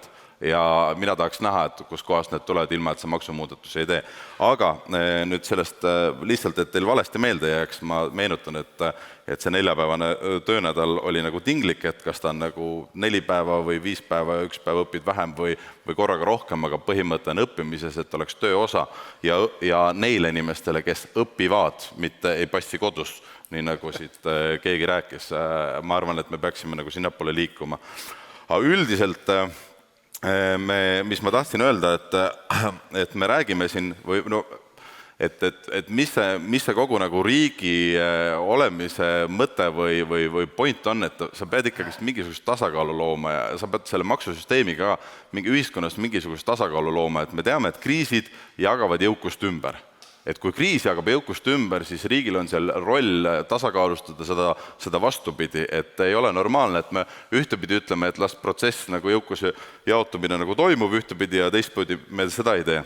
Kui me vaatame ja me peaks vaatama, et kogu ühiskond tuleks ja saaks tulla ka kõigis neis majandusprotsessides oma eludes siis kõigega kaasa, et me ei peaks ehitama sellist pealtvaatavat riiki, kes ütleb, et vaadake, midagi tegema ei pea. Et toetuseid tuleb anda siis, kui neid on vaja, aga parimad toetused on tegelikult ühtlaselt kõrged palgad. Et see on sotsiaaldemokraatide jaoks see põhiloogika, mille järgi me ka oma valimisprogrammi oleme üles ehitanud. Ma saan aru, et ettevõtjate jaoks pakub erilist huvi just sotsiaaldemokraatide vaated sellele, et mida teha selle rikkusega, mida te olete kogunud ja kuhu seda võiks suunata. Ei, aga ära naeruväärista, vaata, et me võime öelda, et ja vaadake sõbrad, et sellel on ju tagajärjed, et mõtleme natukene nagu suuremalt ka, et me ei ole ühiskonnas keegi nagu ükski ettevõte ei tegutse siin ühiskonnas üksi. Et minule meeldivad need ettevõtted, kes on öelnud, et kes maksab minule ja minu töötajatele palga, klient maksab palga, ega see kliendil peab ka hästi minema. Ei saa ju olla nagu, sa ei eksisteeri siin ühiskonnas üksi. Ja teine asi on see, kui me teeme sellise maksusüsteemi, teeme sellise ühiskonna või riigi mudeli, kus kohas las need osad inimesed jäävad siis hätta, las seal maapiirkondades jäävad hätta. Teate, mis see on? See on vesi Martin Helme veskile, et loomulikult inimesed pettuvad ja loomulikult lõpuks nad valivadki Martin Helmet ja saabki populismiga tulla. Vaadake, see on meie kõigi vastutus, et see ei ole ainult nagu lihtne ja ühetaoline maksusüsteem. Igaüks saab veel ühe minuti alates Helir-Valdor Seederist ja siis läheme küsimuste juurde. Aitäh, auväärt juhataja, mul on 2 minutit, sest ma selles 3. voorus pole veel sõna saanud. Võrde kohtlemine eelkõige. Aga ma tahtsin lihtsalt lühikese repliigi öelda nüüd nende märksõnade peale personaalne riik, tehisintellekt ja e-riik. Ma arvan, et see on hästi oluline, see nii-öelda kolmik ja see on ka suur ressurss, mida avalikus sektoris tuleks rakendada ja me oleme mugavdunud oma e-riigi ja tiigrihüppe mineviku peale. See e-riik on ammu Eestis arengule jalgu jäänud, see on teatud mõttes ka takistuseks ja me ei ole avanud ja teadvustanud endale e-riigi varjukülgi. Toon kõige viimasema näite lihtsalt, kui me võtsime vastu vanemahüvitiste seaduse eelnõu, mille ettevalmistamine algas 22. aasta ehk eelmise aasta suvel, ja see oli ametkondadele teada, siis Sotsiaalministeerium teatab, et me oma IT-süsteemid selle rakendamiseks suudame valmis teha 24. aasta lõpuks. Perehüvitist. Vabandust, perehüvitist, mitte vanemahüvitist, vaid perehüvitiste eelnõu. 24. aasta lõpuks. Kui see on sisend poliitikutele, kuidas te saate maksusüsteemi muuta ja Eesti seadusandlust muuta paindlikult ja selle taga on IT-süsteemide arendused, siis see e-riik ei ole mitte edasiviiv jõud, vaid see on takistuseks. Seda me ei saa endal lubada, aga see on üha kasvav probleem ja muide, Jüri, see oli sinu valitsuses ju ka, no ma saan aru, et seal oli parasjagu hädavalet ka, aga kui me rääkisime keskmise pensioni tulumaksu vabastamisest, siis Tanel Kiik teatas, et see võtab vähemalt aasta aega, ennem kui me saame neid IT-süsteeme arendada. Aga seal oli muidugi poliitiline tahe või tahtmatus taga, miks me seda ei realiseerinud. Aga see on tõsine probleem ja mis täna siis tehakse? Võetakse mitukümmend inimest tööle Sotsiaalministeeriumis, et seda rakendada. Vaat siin on kohutav ressurss ja me peame väga tõsiselt mõtlema, kuhu me oma e-riigiga oleme jõudnud. Väga hea, nii, ja lühidalt veel Kaja Kallas, kohe. Ja ma lihtsalt kuulasin siin härraseid ja andke andeks, headel aegadel kulutati ära reservid, et loomulikult kriisile vastu minnes juba vanarahvas ütleb, et mustadeks päevadeks tuleb koguda ja eelmised Reformierakonna valitsused tõesti ka nendeks kriisideks kogusid. Tänu sellele me tulime ka näiteks finantskriisist palju tugevamana välja kui meie naabrid Läti ja Leedu. Puhtalt sellepärast, et meil olid puhvrid. Praegu me saime päranduseks eelarve, kus neid puhvreid ei olnud ja tuli väga mitu rasket kriisi. Nüüd toetused, ma kuulan ka seda, et lihtsalt tuletan meelde, COVID-i ajal tõepoolest suurepärased toetused, Porto Franco näiteks sai väga suured toetused. Nii, seda toetust arutatakse kohtus parajasti, nagu ma aru saan. Ja Jüri Ratas, palun. Jaa, kõigepealt ma ütlen sellest viimasest, mis Kaja ütles, ma arvan, et seal oli kuskil 5 ettevõtet, suurt ettevõtet, kes said toetusi. Kindlasti oli ka see Porto Franco seal sees ja seda arutatakse kohtus, ma olen nõus sellega. Aga seal sees oli Tallink, seal sees oli Kiviõli keemiatööstus, seal sees oli üks meie lennundussektori lipulaevasid ja veel ettevõtteid. Ja olid mõned, kes tegelikult seda toetust ka ootasid. Ja ma arvan, et valitsus tegi õigesti, et toetas neid ettevõtteid. See oli tegelikult nende ettevõtete jaoks ülitähtis ja oluline. Nüüd teiseks, mis ma tahtsin öelda, et ma ei tea täpselt, mida Eesti 200 selle personaalse riigiga mõtleb, aga ma tahan selles mõttes nagu tunnustada seda, mis Kaja ütles täitsa alguses.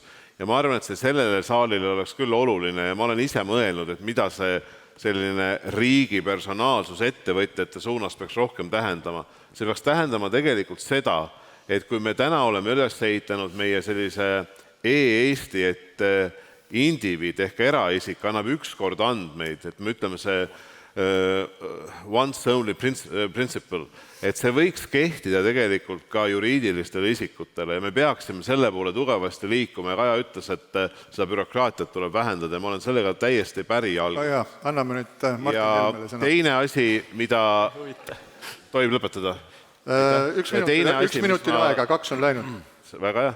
Ja teine asi, mis ma tahtsin öelda, mida minu meelest avalik sektor nii riigi tasandil kui kohaliku omavalitsuse tasandil peaks tõsiselt mõtlema, on vastuste tähtajad, mida me peaksime tegelikult suutma avalikus sektoris lõhe. Ja see on selge, seda ei ole vaja pikemalt selgitada. Ma tahan, Porto Franco ei ole kohtus. Ei ole Porto Franco kohtus. Porto Franco oli õige otsus, sest kui me ei oleks seda teinud, siis oleks juhtunud Tallinna kesklinnas, Sadama piirkonnas, sama mis juhtus Pärnus eelmise masu ajal 10 aastat seisid mingid poolikud maad, seal oli veel kõige lisaks oht, et see projekt läheb mingi Vene kapitali kontrolli all kohtus. On üks väike altkäemaksu küsimine servituudi eest ja see on natuke teine lugu. Aga selle rikkuse ümberjagamisest rääkis Lauri, väga tore on kuulata, sotsid, mul tuleb ikka meelde see Margaret Thatcheri ütlus, et sotsialism on tore, kuni saab teiste inimeste raha otsus. Nüüd sa ju tegeled rikkuse ümberjagamisega kõige usinamal tööstusvõimsusega, kui sa rohepööret tahad teha. Et rikkuse ümberjagamine, kus võetakse keskklassilt ja vaestelt inimestelt ja antakse siis rohepesu valitsustega seotud lobigruppidele väga suuri summasid. Et see toimub, rikkuse ümberjagamine selle toimub ja teie tahate seda teha täis muskliga. Ja muidugi minul on nagu nende mõlema Lauri osas selline kurb tõdemus, et see on nagu jube madal eesmärk, ma ütlen, see ambitsioon on nõrk, vaata. Kui teie eesmärk valimistel on see, et EKRE-l oleks halb, et esiteks loomulikult ei saa sellega niikuinii hakkama, aga teiseks, mis on teie positiivne programm Eesti valijale, et see, et EKRE-l oleks halb, ei ole positiivne programm ja Lauri tahab makse tõsta, et tegeleda kogu aeg siis ebavõrdsuse vähendamisega, toetuste jagamisega. Mina arvan, et maksupoliitika peamine eesmärk peab olema ikkagi see, et sa tekitad ühiskondlikus tingimused, kus rikkust juuakse kogu aeg juurde ja see suurendab lõpuks palkasid. Arusaadav. Ja nüüd Lauri. Meil väärtuspoliitika debatid seisavad veel ees, aga ma tahaks öelda, mis puudutab nüüd ettevõtjate aitamist, et täna hommikul siia sõites ma kuulasin raadiost pikka lugu sellest, kuidas suurettevõtted peavad täitma tuhandete küsimustega küsimustikke, mis oluliselt suurendavad nende halduskoormust ja kulutusi ja hämmastaval kombel jälle nii meie Riigikogu vastava komisjoni kui ka valitsuse esindajad ütlevad, et nad ei tea, kuidas selline asi juhtus, et täpselt sama asi juhtus LULUCF-iga, ka ETS2 puhul on täpselt needsamad teemad üleval, et Euroopas lepitakse milleski kokku ja ühel hetkel me oleme silmitsi olukorraga, et me ei tea, kuidas see asi juhtus, et selline olukord peab kindlasti kaduma. Et ühelt poolt ettevõtjatel peab olema mitte rohkem, vaid vähem regulatsioone,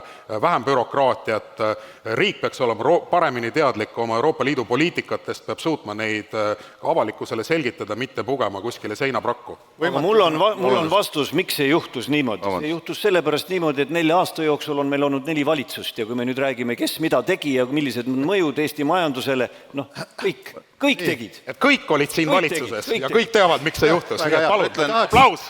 Nüüd sooviks edasi minna siis küsimustele, mis tulevad saalist ja minu siis soovitus on see, et öelge ka, kellele te konkreetselt selle küsimuse suunate, sellepärast, et muidu läheb nii nagu minul, et ma esitasin ühe küsimuse ja siis sai tund aega rääkida sellest.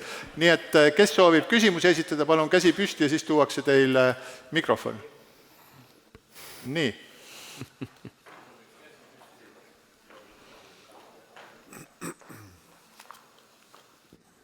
Tere! Esiteks soovitaks kõigil praegustel parlamendierakondade esindajatel tutvuda Statistikaameti, riikliku Statistikaameti andmetega. Bürokraatia ei ole Eestis vähenenud, vaid igal aastal kasvab järjest. Nii et seda ei ole mõtet väita, et keegi ütleb, et me oleme riiki reforminud, ei ole halvemini. Teine asi nüüd see, et kui nüüd kas see küsimus sotsidele, kas 4-päevane töönädal saab kehtima ka meedikutele, energeetikutele, politseinikele ja kõigile nendele inimestele, kes ühiskonda vahetustes töötades üleval peavad ja käigus hoiavad. Nii, aega 2 minutit vastuseks, siis ma lasen järgmise küsimuse võtta. Jah, aitäh. 4-päevane töönädal tinglikult ikka jätkuvalt ütlen, et ta võib olla ka niimoodi, et sa iga nädal näiteks teed tunni vähem sellel hetkel tööd, kui sa õpid. Oleneb, kuidas, mida sa õpid, kuidas on. Tähtis on põhimõte, me raamistame seda põhimõtet, et sa pead rohkem õppima, mida rohkem haridust, oskus inimestel on, seda edukamad nad on ja ta peaks kehtima tõesti igal elualal. Ma tean, et mõnes kohas on probleeme ja raskusi ja keeruline mõelda, et kuidas ja sellepärast me ütlemegi, et see võiks olla aasta 2035 eesmärk. Ja me ei mõtle pea silmas niimoodi, et üks inimene õpib terve elu ja käib ainult 4 päeva tööle. Eks ta tuleb kokku leppida kuidagi, aga see põhimõte, selle poole võiks liikuda. Ja nüüd, kuna mulle ei antud ennem sõna, siis ma ütlen vastuse ära, et Martin Helmele, et ei Martin, et EKRE ei ole probleem, vaid EKRE on tagajärg. Probleem on see, et väga paljudel inimestel läheb halvasti Eestis, ja see on põhjus, miks on oluline vaadata, et see jõukus jõuaks ka kõigini, et meil on täna nii, et meil on kaotajaid rohkem kui võitjaid. Ja kui selle tagajärg on see, et inimesed valivad rohkem EKRE-t, siis seda iseloomustabki meie see lause, et toimetulek on otseselt ka julgeolek. Et me peame aru saama, et toimetuleku probleemid tekitavad ka julgeoleku probleeme ja seda igas mõttes. No sa tahad öelda, et me oleme julgeoleku probleemi Järgmine küsimus seal taga. Tänan. Et meil on praegu siin konverents majandus peale sõda, aga tegelikult on ju meil lähim väljakutse valitsemine peale valimisi ja see tuleb ju siin paari nädala pärast.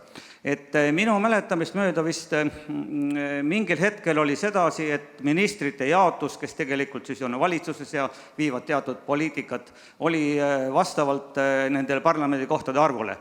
Aga kui ma õieti mäletan, siis kui tuli Jüri Ratase valitsus, siis ütles, et me oleme kõik võrdsed, et ministrite kohad jagatakse võrdselt, tehakse koalitsioonileping, valitsuses võetakse vastu otsuseid konsensusena, mis tekitab minu silmis olukorra, et see ei peegelda ja tegelikult valijate soove. Et mul on tegelikult küsimus praegu, kes 3 küsilduste järgi 3 siis suuremat erakond on, et juhul, kui tekib selline olukord, et tehakse koalitsioon 30, tähendab parlamendiliikmed või Riigikogu liikmed 30, 15 ja 10.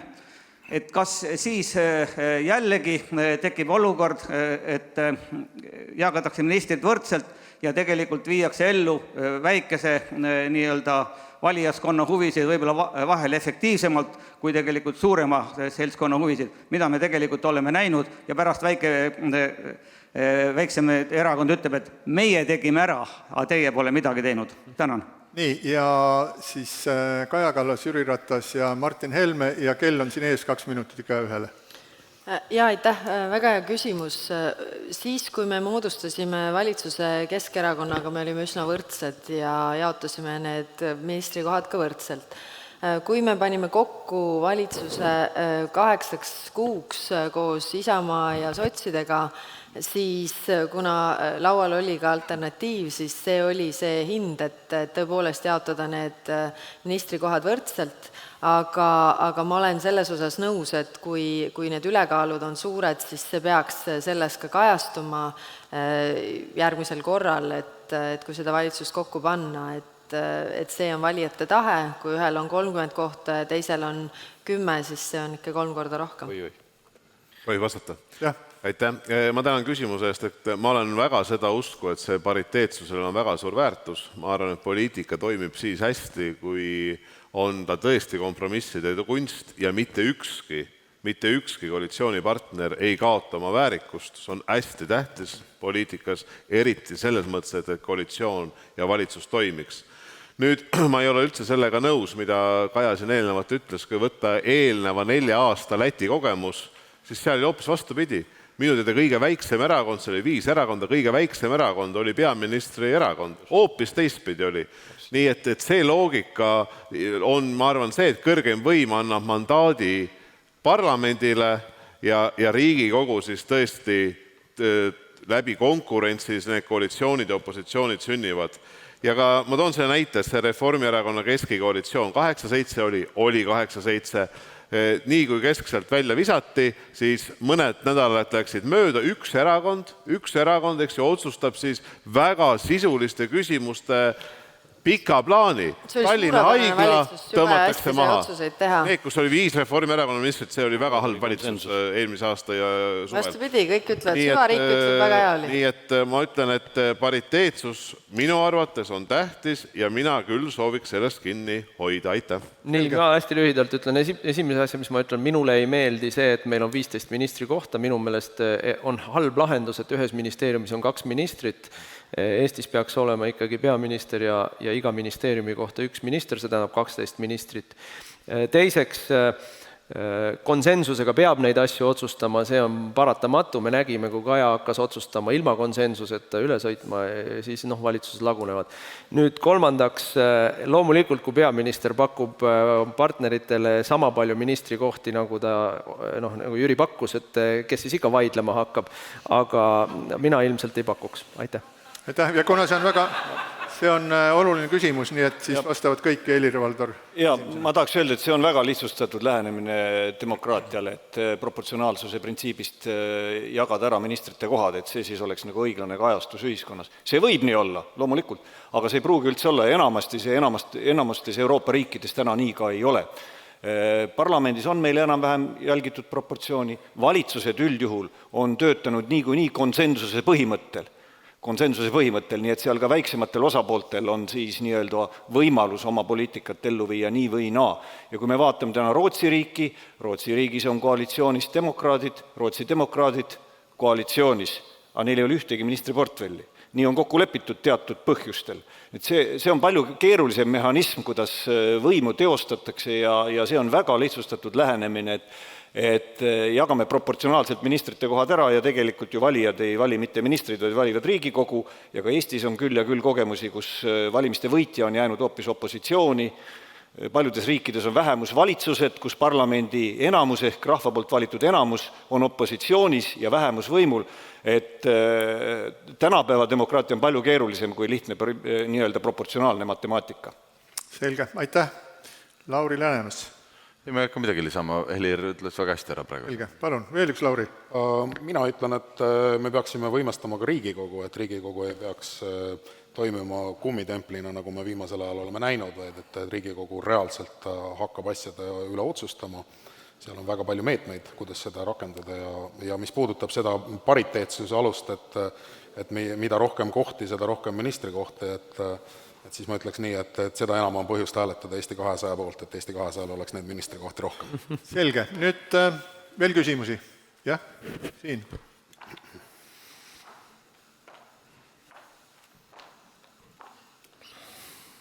minule see õppimisasi jääb pisut segaseks, nagu haridustöötaja olnud oma elus, et mulle tundub, et inimene nagu kogu aeg õpib. Me praegu ka õpime. Ja õppime on nagu bioloogilise elu tunnus selles mõttes, et kui me nüüd hakkame seda reglementeerima, siis me mitte ei tekita õppimist, vaid loome järgmise kontori, mis tembeldab ära, et inimene on jälle õppinud. Aga ma tõsiselt kahtlen, et asjadele selline lähenemine õppimist soodustab. Ja aitäh. Et nagu ma ütlesin, see ettepanek lähtub sellest, et teatud inimestel, kui me vaatame täiskasvanu õpetust, räägime sellest, et on Eestis väga palju neid inimesi, kellel on ligipääsu piirangud haridusele. Nende töö iseloom seda ei võimalda, see tähendab seda, et tööandjaga selleks sulle aega ei anna. Sinu palk on ilmselgelt nii väikene, et sa kunagi sealt maapiirkonnast sinna rakenduskõrgkooli või ülikoolini ei jõuagi, ja lõpuks oled sa kõik väsinud ka. Ehk siis meie ettepanek lähtub sellest loogikast, et me teeme talle ruumi või teeme talle võimalusega, et kui on tahe tal olemas, siis ta saab seda võimalust ka kasutada.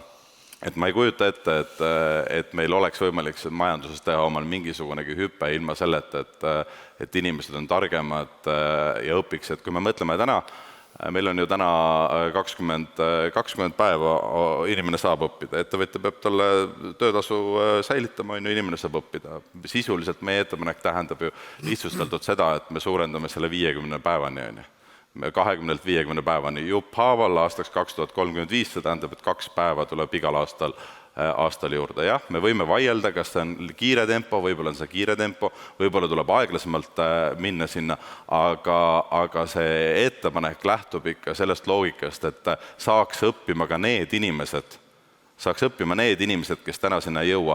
Väga paljud, kes ju täiskasvanu hariduses on need, kes kordavad pidevalt nagu õpivad juurde, aga meil on vaja pingutada selle nimel, et tuleks uusi inimesi juurde õppima. Et kui me vaatame Põhjamaade poole, siis need protsendid, kui paljud täiskasvanud seal õpivad, on oluliselt suuremad ja nad saavadki majandusena olla edukamad. Ja kui me ei tee seda nii-öelda erandit ühe ettevõtte puhul või ühe töökoha puhul, ta ei ole meie ettevõte, vaid kõigile, siis tegelikult kõigil seal võit ka olemas. Ja viimane küsimus. Tere. Rait Kondoriin veel.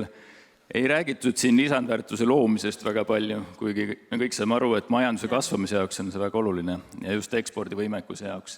Et mis on ettepanekud konkreetselt? Kuulsime, et teadus- ja arendustegevuseks 1% läheb riigi poolt, et mida veel pakutakse ja just ütleme tootearendusse ka riigipoolsete võib-olla pikemat raha, mida ettevõtjad tihtipeale nii palju ei taha anda, kuna tootearendus on väga kapitalimahukas ja väga pikaajaline protsess. Ja, kas ma võin vastata? Jah.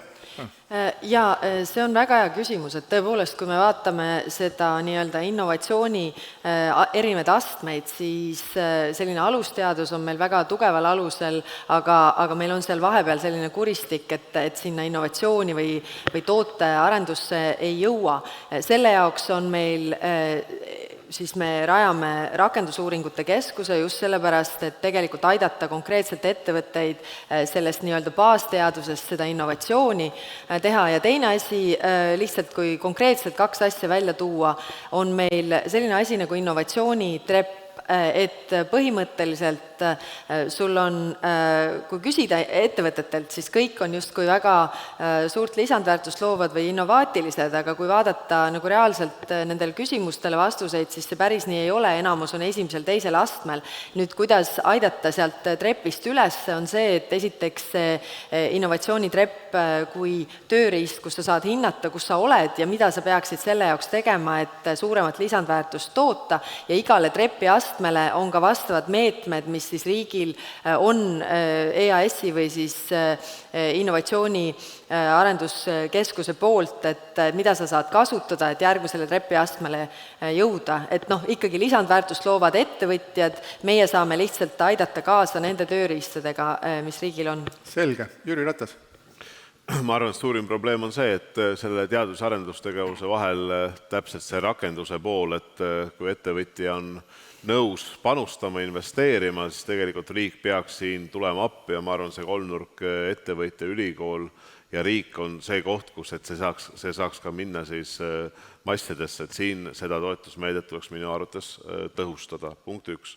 Punkt 2 on see, et lisandväärtuse loomine, mis te ütlesite läbi ekspordi, et mida ma ka sissejuhatuses mainisin, ma kordan selle üle, ma arvan, et hästi oluline on see tegelikult see riigi diplomaatia baas, välisteenistuse baas, kui meil on väga vähe, ma arvan, et alla 10 inimese, kes tegelevad meie välisesinduses ainult majandusega, et seda me peame kindlasti tõstma, mis aitab Eesti ettevõtlusele oma potentsiaali kasutada, välisturgudel ja uksi avada. Ja lõpetan sellega, et me ei saa üle ega ümber, et me peame olema ka täna konkurentsivõimelised siin võrreldes Poolaga ja lähiriikidega ja kui me seda täna ei ole, siis seda lisandväärtuse loomist nagu homme ei tule, et minu meelest tuleb ka sellega tegeleda. Aitäh! Ja ennem Kaja rääkis päris alguses ühisturul tegutsemisest ja probleem selles ongi, et meil justkui on ühisturg, aga sellel ühisturul teised riigid toetavad ja kaitsevad oma ettevõtluskeskkonda ja meie ei toeta ja ei kaitse. Ei energiapoliitikas ega pooltes muudes või paljudes muudes asjades ka. Et tegelikult kõigepealt tootearendusega tegelevad kõik ettevõtted iga päev, eks ole, kui sul on hotell, kes teeb siin valentinipäeva paketi, siis see on ka tootearendus. Aga seal ei ole väga suurt tootlikkuse kasvu taga. Et tootearenduse ja tootlikkuse kasvuga peavad tegelema ikkagi ettevõtted ja riik peab tagama selle, et sellel turul oleks sul võimalik ausas konkurentsis ellu jääda. Praegu ei ole, sest ausalt konkurentsi ei ole. Mida riik peab tegema? Peab hoolitsema selle eest, et sul on olemas normaalne krediidivõimalus, mis ka Eestis on probleem, eks ju, me kõik näeme, mismoodi meie pangad võtavad laenu pealt palju kõrgemat intressi, kui nad võtavad oma koduturul ja maksavad hoiuse pealt palju väiksemat intressi, kui nad oma koduturul teevad, et tegelikult meil on siin nagu väga pikk maa minna. Ja riik omalt poolt peab ikkagi, minu meelest kõige suurem asi ja täna sellest me ei rääkinud ja see on eraldi teema, on ikkagi oskustööjõu koolitamine, et unustame ära selle ülikoolide fetišeerimise ja räägime ikkagi tegelikult oskustööjõust, mis on kutsekad, eks ju. Ja sealt me tegelikult paneme oma pikas plaanis oma majanduse kasvama. Aitäh. Ja siinkohal saame võtta veel kõige viimase küsimuse ja selleks, et lõpetada kell 11.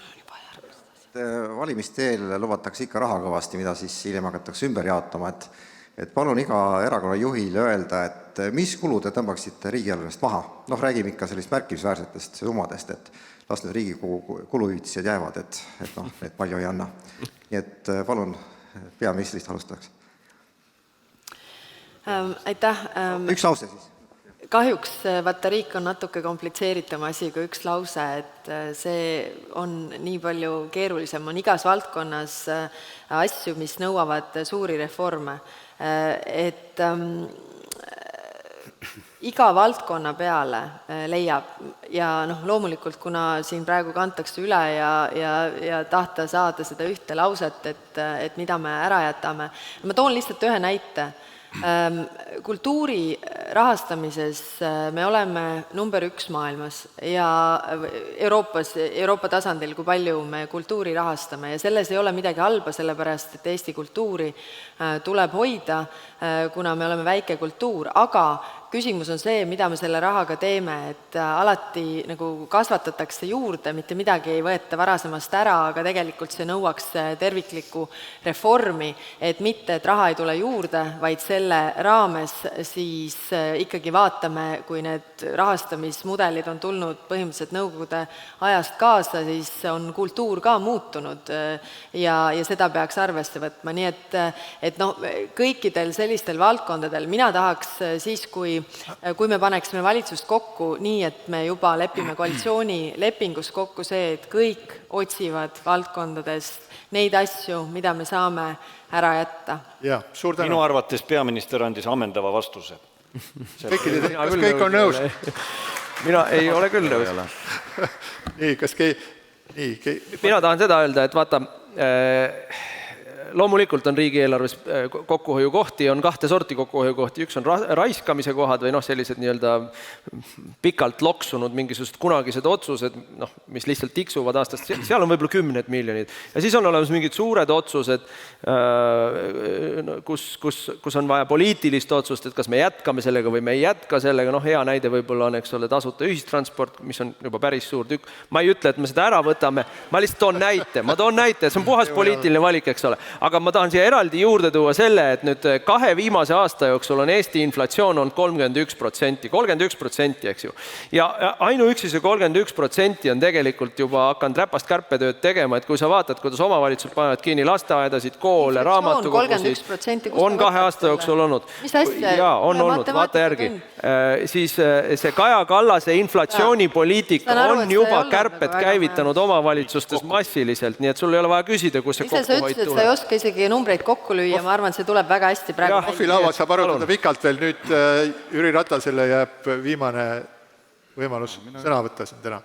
Aitäh, loomulikult seda tasuta ühistransporti me ära ei kaota. Ei, ma ka ei öelnud, ma lihtsalt tõin näite. Siin võib EKRE ja Keskerakonna erinevus olla suur, aga vastus teile, ma arvan, et mingid sellised luksinvesteeringud, mida võib-olla hetkel ühiskond ei vaja, et see on küll koht, mida me saame edasi lükata ja see tulebki kokku leppida, et neid on tegelikult riigieelarves. Aitäh. Kummalegi Laurile 30 sekundit. 30 sekundit veidi vähe, ma lihtsalt tahtsin sellest alustada, et teatud valdkond, see müüt on, et igalt poolt on võimalik kärpida, et kui ma siseministriks sain, siis olid ära kärbitud need inimesed, kes peaks elanikkonna kaitset ette valmistama, need ei ole, me loome neid töökohti uuesti. Noorsoopolitsei, patrullpolitsei, see näeb liikluspolitsei ära tõmmatud, on ju, konstaablid ära võetud, et kus kohas sa kärbid seal, ma küsin, on ju. Aga loomulikult riigis on neid protsesse, mida saab tõhusamalt teha, ehk siis ma arvan, et juhtimisprotsessid on küsimused, et kuidas sa neid meeskondi juhid, et Eesti senine selline efektiivsuse tagaajamine avalikus sektoris on välja näinud niimoodi. Meil on 5 inimest tööl, 2 koondame ära ja siis nende 2 inimese tööülesanded anname neile alles jäänud 3, loomulikult nad koormatakse üle. Et see tegelikult alustama nagu juhtimisprotsessi. Aga võib-olla meil on erinev aeg, kell on seal. Nii, ja Lauri. Katuserahasid ei lubatud mainida, aga need kaotame ära ja mis puudutab transpordisüsteemi, siis on selge, et niimoodi ei ole edasi võimalik minna, ehk siis kogu ühistranspordisüsteem tuleb ümber teha ja tõenäoliselt me neid rahasid ära võtta ei saa, aga tõenäoliselt sellisel kujul see tasuta ühistransport kaob ära selleks, et me võiksime transpordi ja ühistranspordi viia uuele tasemele nii, et igast asulast väljuks bussi iga 2 tunni tagant ja nii-öelda selle ümbritseva ala katab ära nõudepõhine ühistransport, et see on meie ühistranspordi tulevik ja sinna me peame minema ja see on pikk plaan. Jaa, kahtlemata sellepärast, et kõigepealt tuleb saada ikkagi parlamenti sisse ja siis saavutada selline positsioon, et või saada see on ka plaani osa. Otsuseid langetama, aga vaatame järgi.